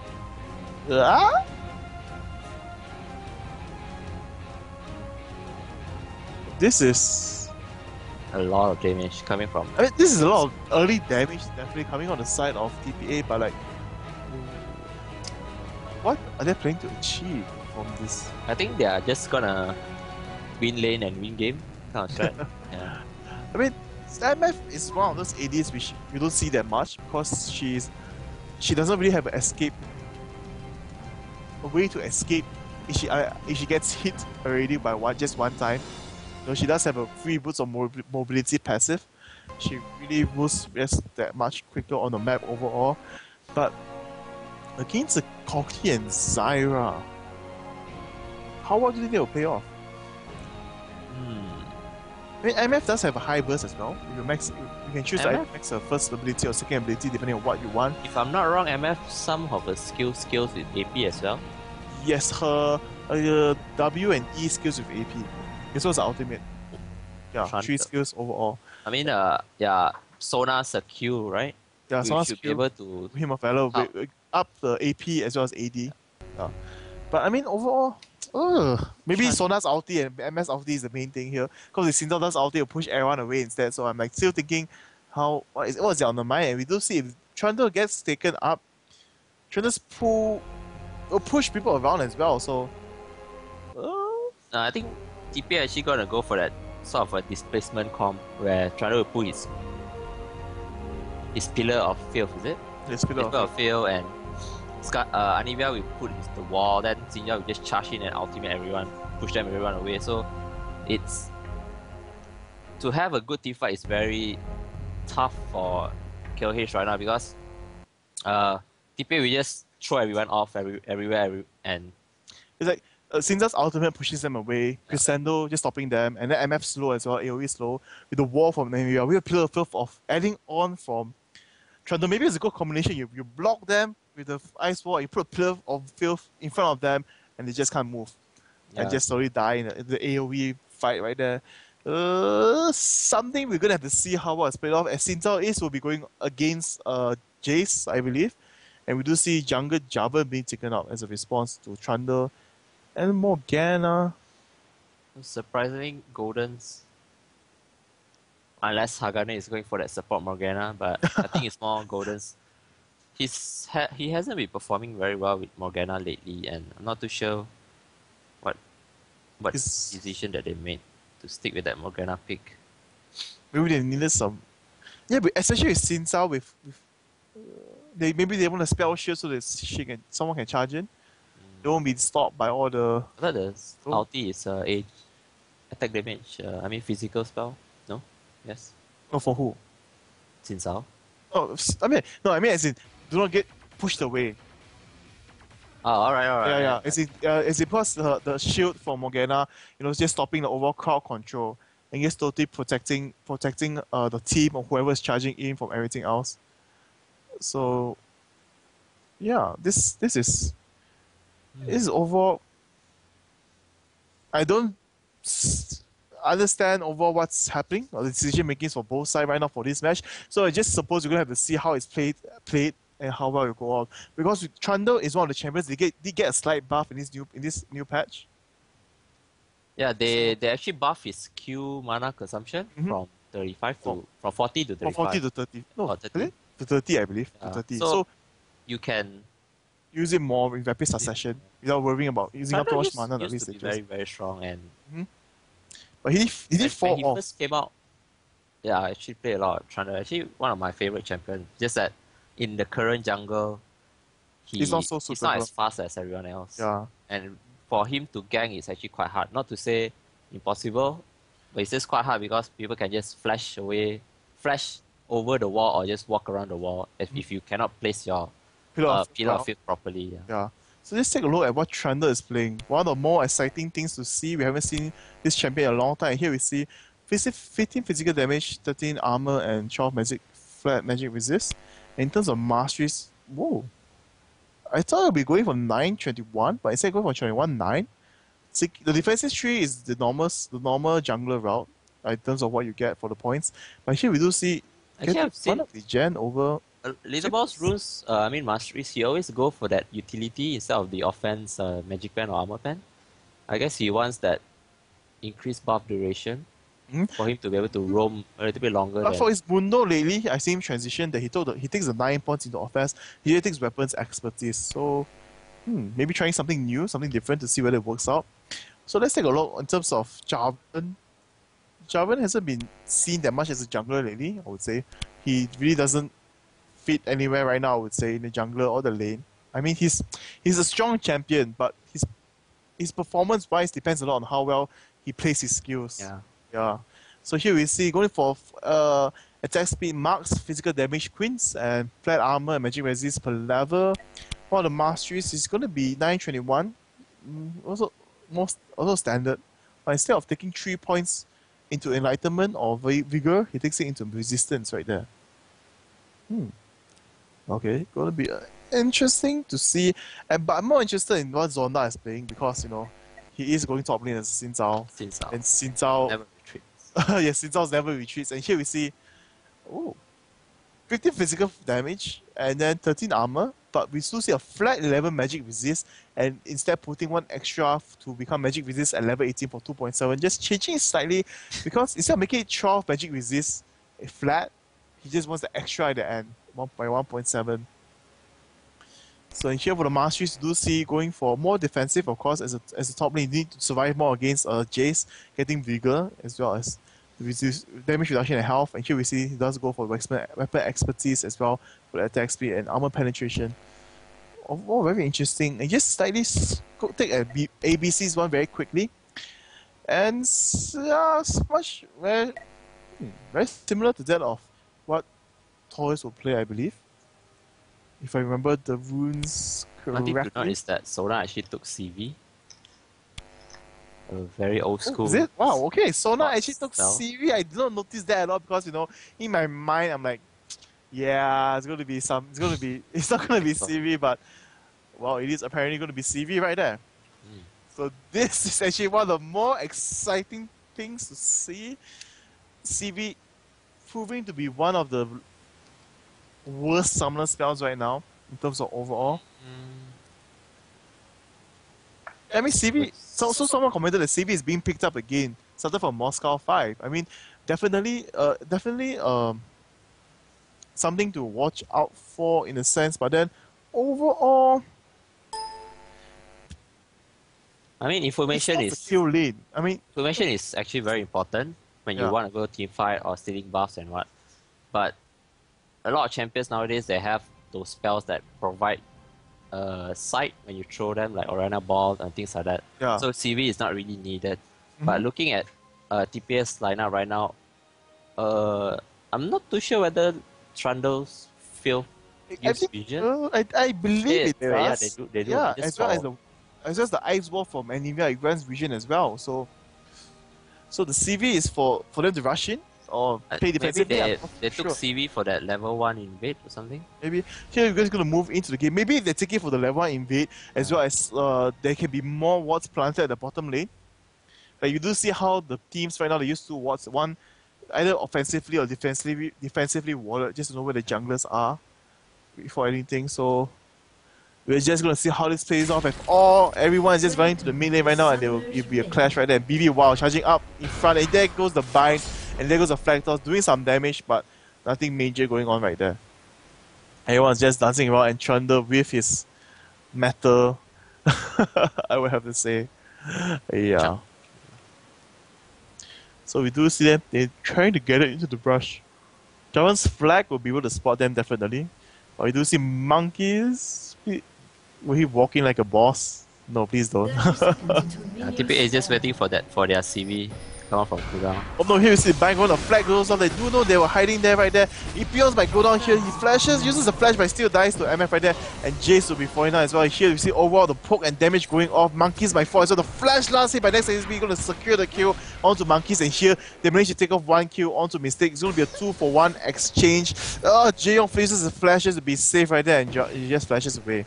And this is overall in the favor of TPA because the AD carry and AP mid did get 1 kill, both of them. They do have a better start. And MF will be able to be called into the base, no problem, and then only travel back out, running out very quickly to the lane very easily from there. And here we see that right now the ABC and Little Ball Zonda giving Little Ball's a hard leash because he did take a lot of hits, so they don't want him to be push up the jungle too quickly, so they're just gonna give him as much help as he can, right? They're not losing too much health overall. And here we see right now, we do see BB and Mistake doing the golems, even though the minions are already fighting it out there. I suppose the golems that give more money and more EXP in the early stages, so that's why they decided to take it. And here we see the CV being used, going to spot Jarvan right there, taking the blue. So, and wow. It's going to be interesting how Epions deal with his CV summoner spells, because last time why people would take CV is they will use CV to spot where the jungler is, and when they spot the jungler, they will play defensively. So after a while, I mean, all this while that as we were talking here, see Monkeys going down once again to TPA Zona. It's just bot lane just now. MF and Sona actually nearly taking down Koki as well as Zyra. So many things happening over on the map right there. Here we see Kagane being poked, BB poking onto Jong, getting the kill right there, using the flash right there. 4-1, not even just at 3 minutes right there, I guess because it's landing there a few more seconds. Wow. Wow, TPA just holding everything, pushing everything to their favor, I believe, taking advantage of everything right there. They basically don't need a jungle right now, they're just gonna win the lanes on their own. I mean, definitely, and we don't see a CV once again being used like this, spotting Jarvan taking the raid, but Epions is going to move back quite a bit, being afraid that Trundle might be waiting for him right there, but so he does plant a ward right there in order to be safe. Yeah, it's hard to say right now. In the past, CV could be used for counter jungling as well, so just to be wary about it. I haven't seen CV used in quite some time. Some players might take quite a bit in order to get back accustomed to it, but I do see that Epions is doing a good job. And here we see BB just putting the hurt onto the tower right there, and I think Jaeyoung and Kagane can do in response to that. I'll have to say. Now that I've seen, look at the lineup, actually TPA have the lineup that very, very strong during the early and mid game. They don't need the items to actually perform well. Yep. While KLH, Koki and Jarvan, they need those items. And if I'm not wrong, Jarvan would probably go 2 GP5, so he needs more time to be able to get certain items to be able to tank. Definitely. And I think KLH got to have a very hard time, especially during the early games. Here we do see a flag javelin combo right there, Jarvan being very sneaky right there. We're going to wait for his cooldowns to finish once again before he dashes out. Mystic CV is down, so he won't be able to use it to scan that area because he did go through the blind spot in the boss. But here we see a top fight happening. Zona just charging into Monkeys right there because he does know that he has the early advantage just now, and he does have a Ninja Tabi. He'll be able to take hits much better without any problems at all. And here we see next NBC being caught by Golden's quite a bit. Here we see, wow, there goes Monkeys. The Pillar of Filth going down. You know, his flash ready without anything prepared for him right there. There's nothing he can do, and kill goes down the little boss right there. And right now the top lane is very hard to make a comeback right here. You see, wow, Gio just taking the power cord, taking the him over there, taking so much damage right there. And that wasn't even an Ignite being used, it was just the second skill of MF just being proc right there. If the Ignite went down, he might have been able to kill Gio right there, I believe. And his Ignite was up and ready. And here we see right there, Jaeyoung and Hagane tried to be aggressive but was punished instead back by TPA using MF and Sona. Yeah, right now only Goldens are able to actually farm on his lane, in his lane rather. Rather well, top and bottom not really doing so well. So I think Jarvan need to help reset the lanes at least. He's falling quite far behind as well. Chandler does have the 1 kill, 1 assist and 29 CS already because he did farm out a bit more in the mid lane. And Jarvan, also a more reliable jungler when he's at level 4 or level 3 in terms of overall skill wise and so overall damage, and then transitioning to later on will be level 6. Here we'll see, wow, Zonda just charging in when you see Monkeys just change his weapon because he knows he cannot change the melee form, and she's just going to land the kill with the Ignite right there. We see the teleport from Morgana, but it's not going to be enough right there. The Binance go down, the ultimate goes down, the Bind is not up yet, sorry, the Bind is going off right now, but it actually misses because there was a minion range minion right there who wanted to dodge it. Here we see, wow, Little Boss charging on to Jiong at the bottom, Flash being used, Rapid Bite might be able to catch up to him. Nope, he has the force to fall back, he might fall down. Oh, just with the last hit right there, but wow, BB actually taking the kill onto Zara as all that was happening right there. And it's at 7-1 and just only soon to reach the 7-minute mark. TPA seemingly getting a kill almost every minute out there. Wow. And with I would have to say, an orthodox lineup, so to speak. I mean, we haven't seen this lineup for a long time. Unorthodox in terms of that. I believe it's not really their a lineup as a whole. It's more that these champions, not a lot of people plays them anymore, and you just don't have a lot, like especially Jaeyoung or maybe Monkey. They don't really have that much experience or playing match against the experience. matchup. Yeah. I mean, Xin Zhao, when he first came out, a lot of people did play him, but more on the jungle, less than a top laner. So a lot of people do not really know how painful he can be, especially. I guess you don't take a look at Zondas. He does maxing skills and see actually maxes Audacious Charge first. So because as your charge increases, it increases the slow as well, so you're able to land your Q easily. Oh, is it? I thought it just increases the cooldown because the slow is always. Oh yeah. Oh yeah, that's correct. It does increase the slow as well. I mean, since Jace has his acceleration gate, you need to be able to slow him down for you to be able to land your 3 hits first. Definitely. As well as a knockback after that. So you must make sure that he's slow enough for you to catch up. And here you see, wow, Jiong being caught here. Well, MS just poking the ultimate, taking down Zyra instantly, and here become EPOs, but he's only at level 5. There's nothing much he can do, not enough damage right there. He has only a Ruby Crystal and a boost, and here we see Goldens with the blue buff, just trying to put as much aggression as he can on the mid lane. Here Little Boss following up, the Pillar of Filth coming up very soon. There it goes to slow being proud, the ulti being used. Monkey's health is slowly going down right there, and I believe they're gonna. Oh, they're actually gonna die at the tower right there.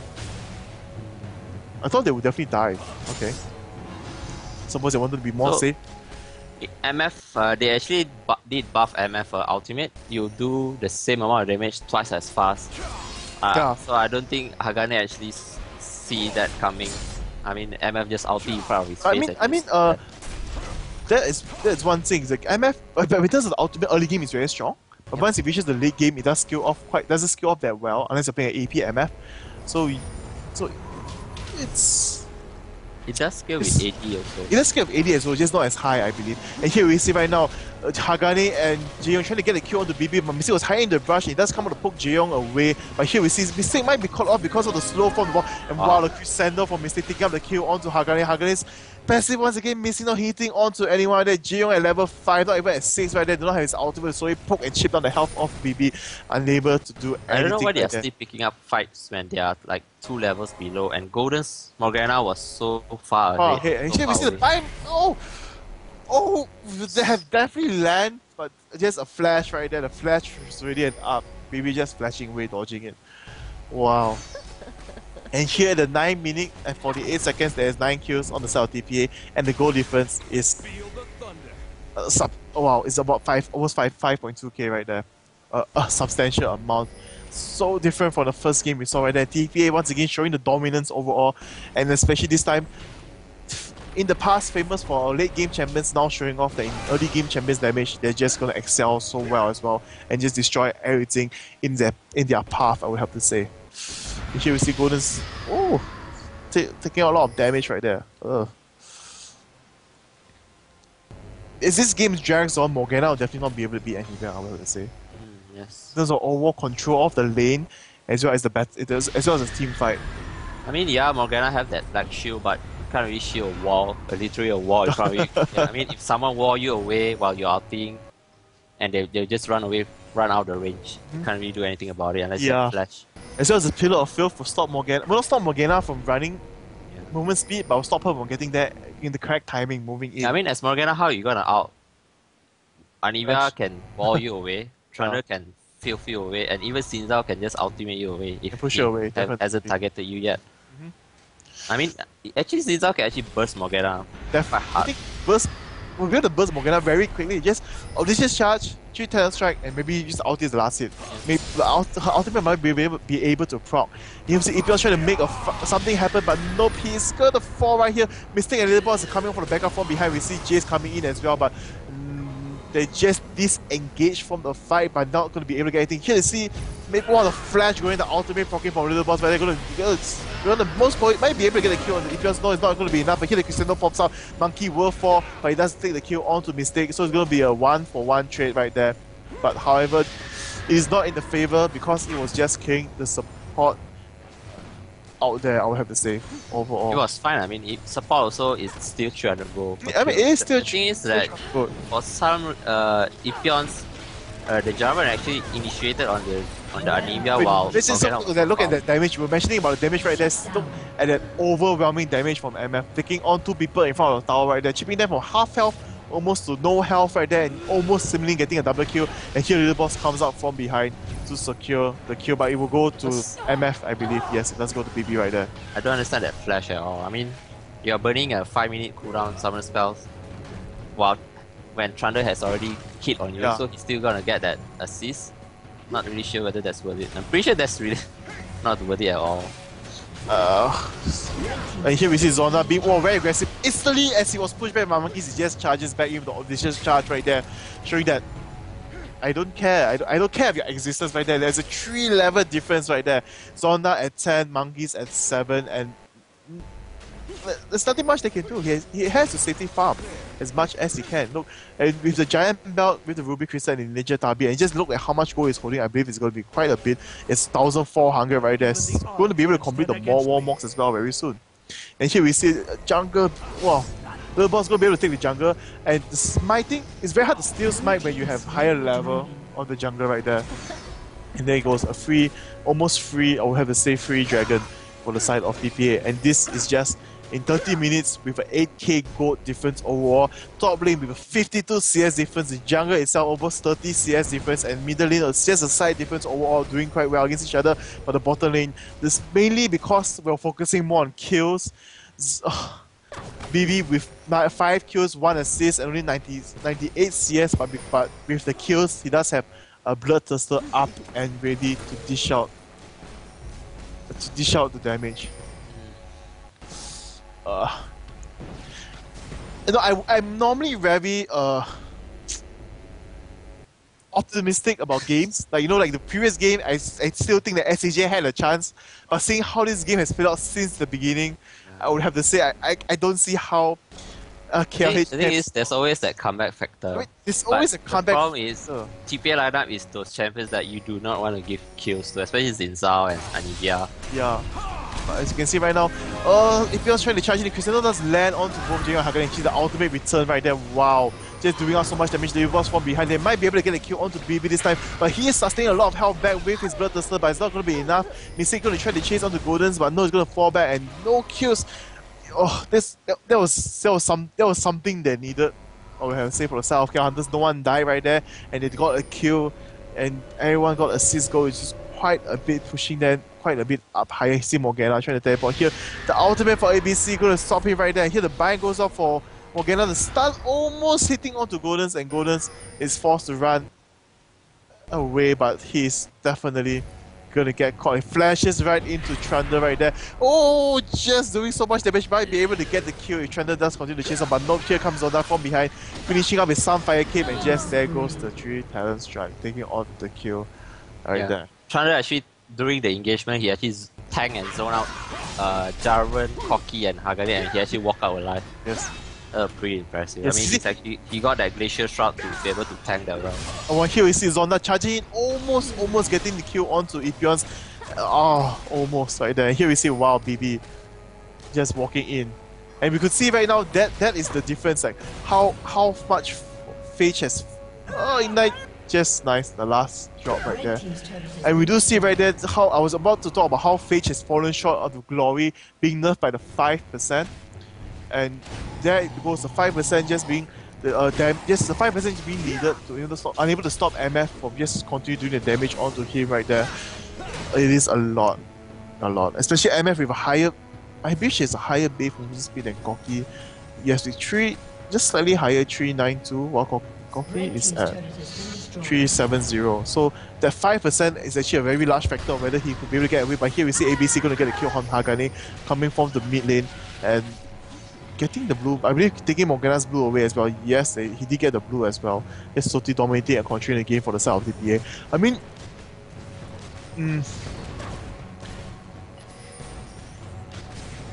I'm still thinking about how KLH can a chance to get back into the game, because we should see BB here might get caught off. Here we see Monkeys charging in, going to try to knock BB back into him, but oh wow, BB actually almost getting the kill onto Jeong right there. And here we see Epios wanted to catch Mystic, and here he might be able to get the kill, but nope, Little Boss is right out behind, and Nivea is there as well. And if they do stay and fight, they might be the ones who get caught right there, and Nivea going to throw the ice for pushing a bit wrong direction, but here we see it's okay for ABC there because he does have his egg form. It's not going to be enough for them to kill him, but we can see Monkey's going to be able to do a lot of damage. Ignite does go, but ABC flashes away, using his ultimate, stopping anyone from catching up. But here we see Monkey's being able to kill for his Q, and here we see Little Boss landing, getting caught as well. Here we go, landing 3 kills that really needed, pushing up the goal. It's actually not bad. Back up. Not bad. Yeah, it's actually not very well played right there from KLH. They just slowly took damage, just shifting the damage away one by one slowly, taking a lot of separate hits right there, and doing a good job in that fight, I would have to say. And this is something KLH needs to constantly do. They need to catch off TPA members one by one if they are a bit off, and the support needs to be, backup needs to be right there as they need it. And they know the Dragon will be up in about 2 more minutes, but here we see Golden's being caught off. The CB does review him as well at the same time. But Zyra's bind and the slow from the plant is enough to stop them from charging right into him. Very well played by there overall. I think a lot of people don't understand that if you're behind, you have to take a lot of risks to gain back advantages. Yeah. And a lot of people, what they do is they just try to farm, but then you can't just farm. People, the other team who has that map control will have the advantage, who have more items than you, will keep controlling your map, take Dragon, take Baron, and in the end you'll be more under level, more under item. Yeah. So right now KLH is actually doing the right play. It's just that it's gonna take them more than just a few kills to be able to equalize the overall difference which they have right now, which is about 10k. They need about 10k plus. They need to really make more of these things happen. They really try to catch each one and try to steadily get back into this. I mean, I was quite disheartened in the early stage, but here you see why. We can see right here, KLH is doing a very good job in trying to get back. TPA being a bit complacent, thinking they have the advantage. They don't let the kill onto ABC right there because, and now they're going to move on to Little Boss. The bind does miss, but Little Boss with his, well, with the ability to walk fast, what was it called right there? He's going to be able to run away. It's called Contaminate. Yes, Contaminate, going to be able to run away. But here we see Mistake coming back in. He's going to move back into the fight, and Zona does get the kill onto Monkeys up top. But here you see Golden's going good. Ultimately going to stun 3 of them, walking through the Crescendo that uses the. Oh wow, MF ulti chipping them off very long. And here, there goes a good buy by Monkeys, and then having to move away. Epios does fall down. They do have to get off from this. Yes, and they will right there. I mean, as you were mentioning, like, you know, if the kills were maybe 7 kills difference and the kills were separated very well, distributed from the team, it'd be fine. But the 5 kills is concentrated on the AD carry at the bottom. It's like he's going to have such a high advantage, and they really do need to take the risk that's needed, but not as the earlier stage where they did it in the 2v2. The support and AD against the support AD where Jo and Hagane tried to charge in to shut down BB, which is not correct. But after that, they knew it. They changed strategy where they did it more as a team. You need to know when do you actually go for that risk to get that some advantage. It's just that the windows for that coming from these top-notch players is very little. And definitely, yeah. For this, when you're really down low, you really need to just catch every single advantage you can. Every single person who is alone, you must just try to bring your whole team to try to shut them down one by one. As because every time they die right now, as they are quite high level, level 13 and 14, their respawn time will be quite a bit. And then we'll push them back out from respawning, and the team will be able to play more defensive and give more time for you to farm up from there. Yeah, as you can see, the CV is being used quite a lot. It's basically a free vision anywhere on the map every 60 seconds. But you can see that Mystic is using it to the fullest because he does catch someone almost every time he uses it, and especially when they need it at the correct time. So overall, props to Mystic, doing a very good job. Because the current timing for CV is a bit off in comparison to Season 1. It's very much time I tried using CV. Last time it was last for 10 seconds. Last for 10 seconds, but cooldown is like 46 seconds. And here we see right now, Zona being a boss, going to change both EPLs and Monkey, and BB coming from behind the soul. It's going to be able to take down Monkey right here. You see, wow, Zona flashing right in, going to try to get the kill onto EPLs. And, oh, EPLs doing a good job. There it goes, yes, the one just pushing it back, but no, it's going right to Thunder and Zona right there. Not much places to run away. I mean, it was a good effort, but it was a great effort by him to try to run away from that. It's just that he got flanked from all over the area, front, from his back. He just can't really run anywhere else.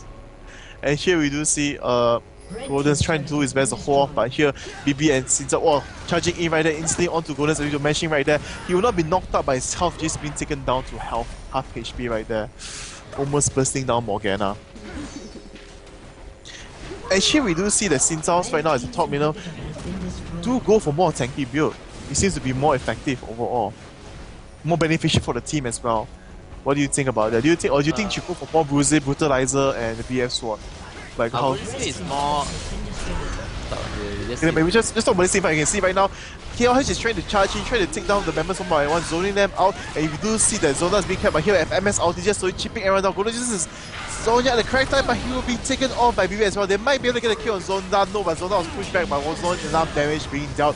And Corki is forced to fly away. So Hagane will get caught right here trying to save his team, but nope, because that goes down to the ice ball of Anivia, and here a triple kill. A 4 for none trade right there, and TPA doing a good job keeping everyone alive, moving in and out from the fight as needed.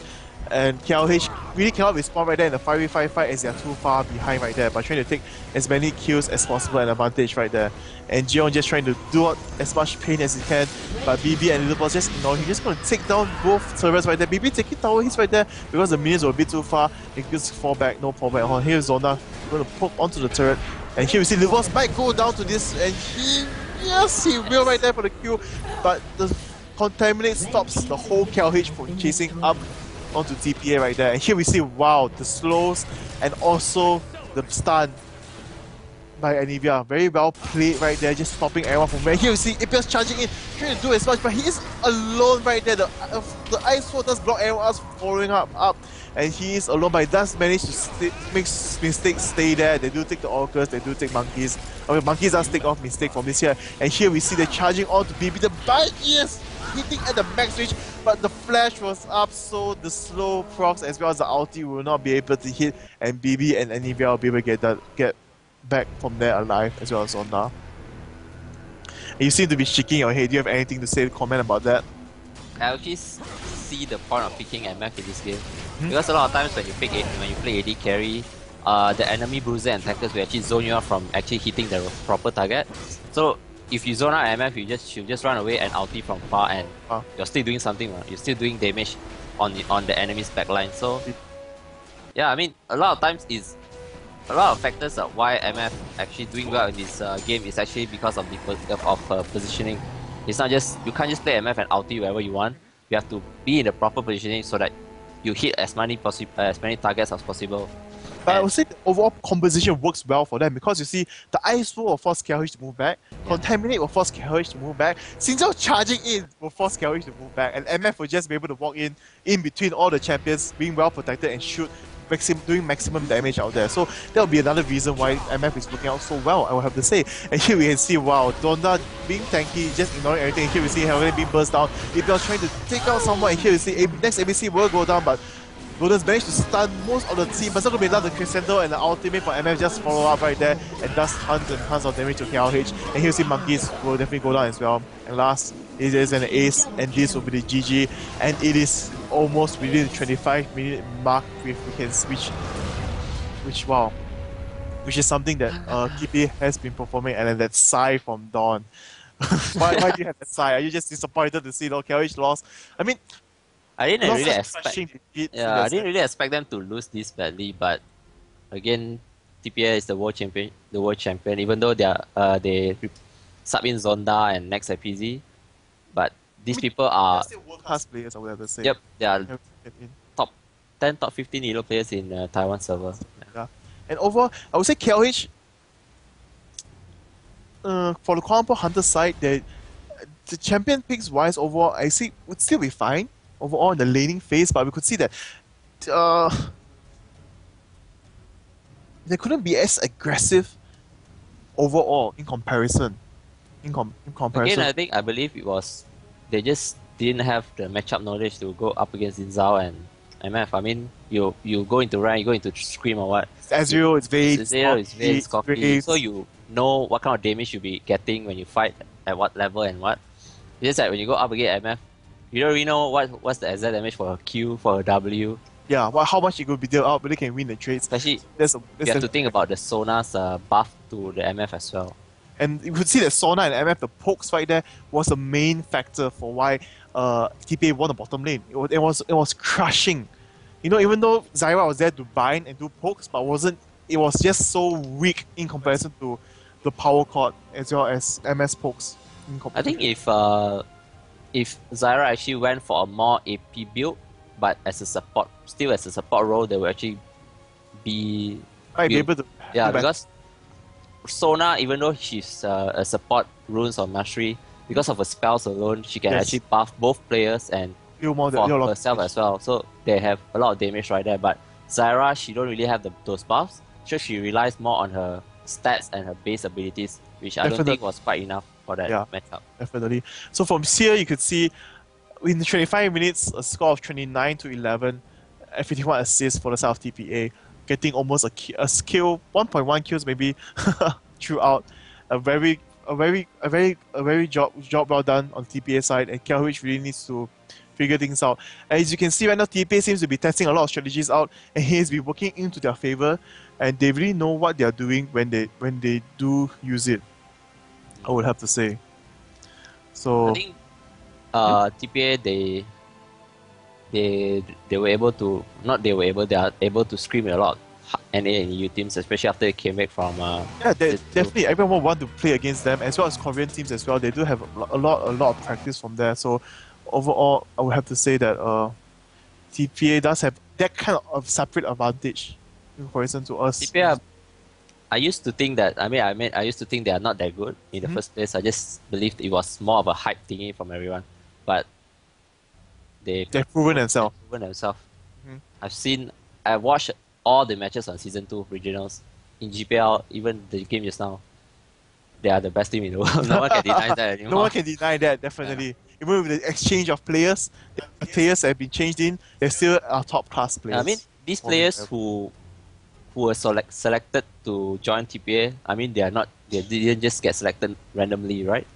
So. Yeah, so definitely. So once again, amazing second match, amazing display from TPA. As well, KLH did not do as bad. They tried to make a comeback as hard as they can, and they did make some good plays, I would have to say. Give them props to that. Are you smiling? You seem to say that you're going to score them after this. And so we're going to move into the question of the night, actually. So for today's question, it's actually going to be another. So as you can see, we do have the Razer up here as well, the logo up here. So all the gifts right now for the question of the night, will be sponsored by Razer. So for today, we have a mouse pad together with a mouse, I believe. I'm not sure whether I was given the correct information, but it should be a mouse and mousepad combination. I was not told what it is, so you can go to Garena League of Legends Facebook page to look at it. And so this is only open to the summoners in Singapore and Malaysia. It is for the Singapore and Malaysia server. And so the question is, which team do you want to see at the GPL playoffs? Right there. So log in to our Garena League of Legends fan page onto Facebook, and then you'll be able to answer whatever question, and one random winner will be able to walk away with a Razer mouse and mouse pad out there. So it's going to be something very interesting. I mean, I would like to win this, but as a staff, I don't stand a chance. No, you can't. You can try, ask your friend. I'll use my small. So yeah, today's matches were fantastic. So before we go off, let's talk about the upcoming matches for Saturday and Sunday. Can we have the schedule come up for this coming weekend?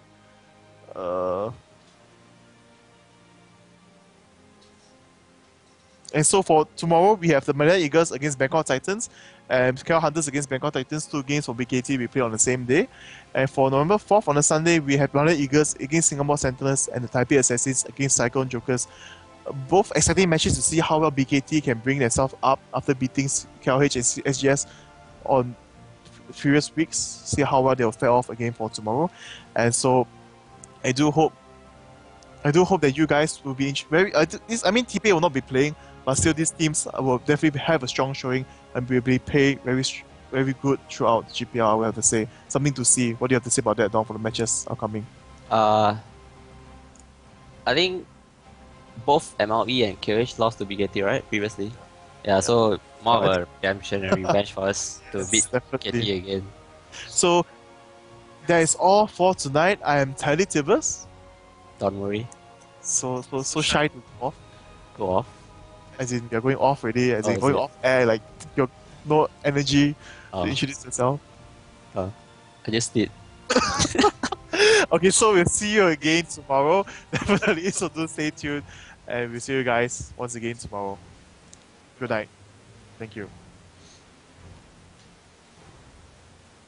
Sure.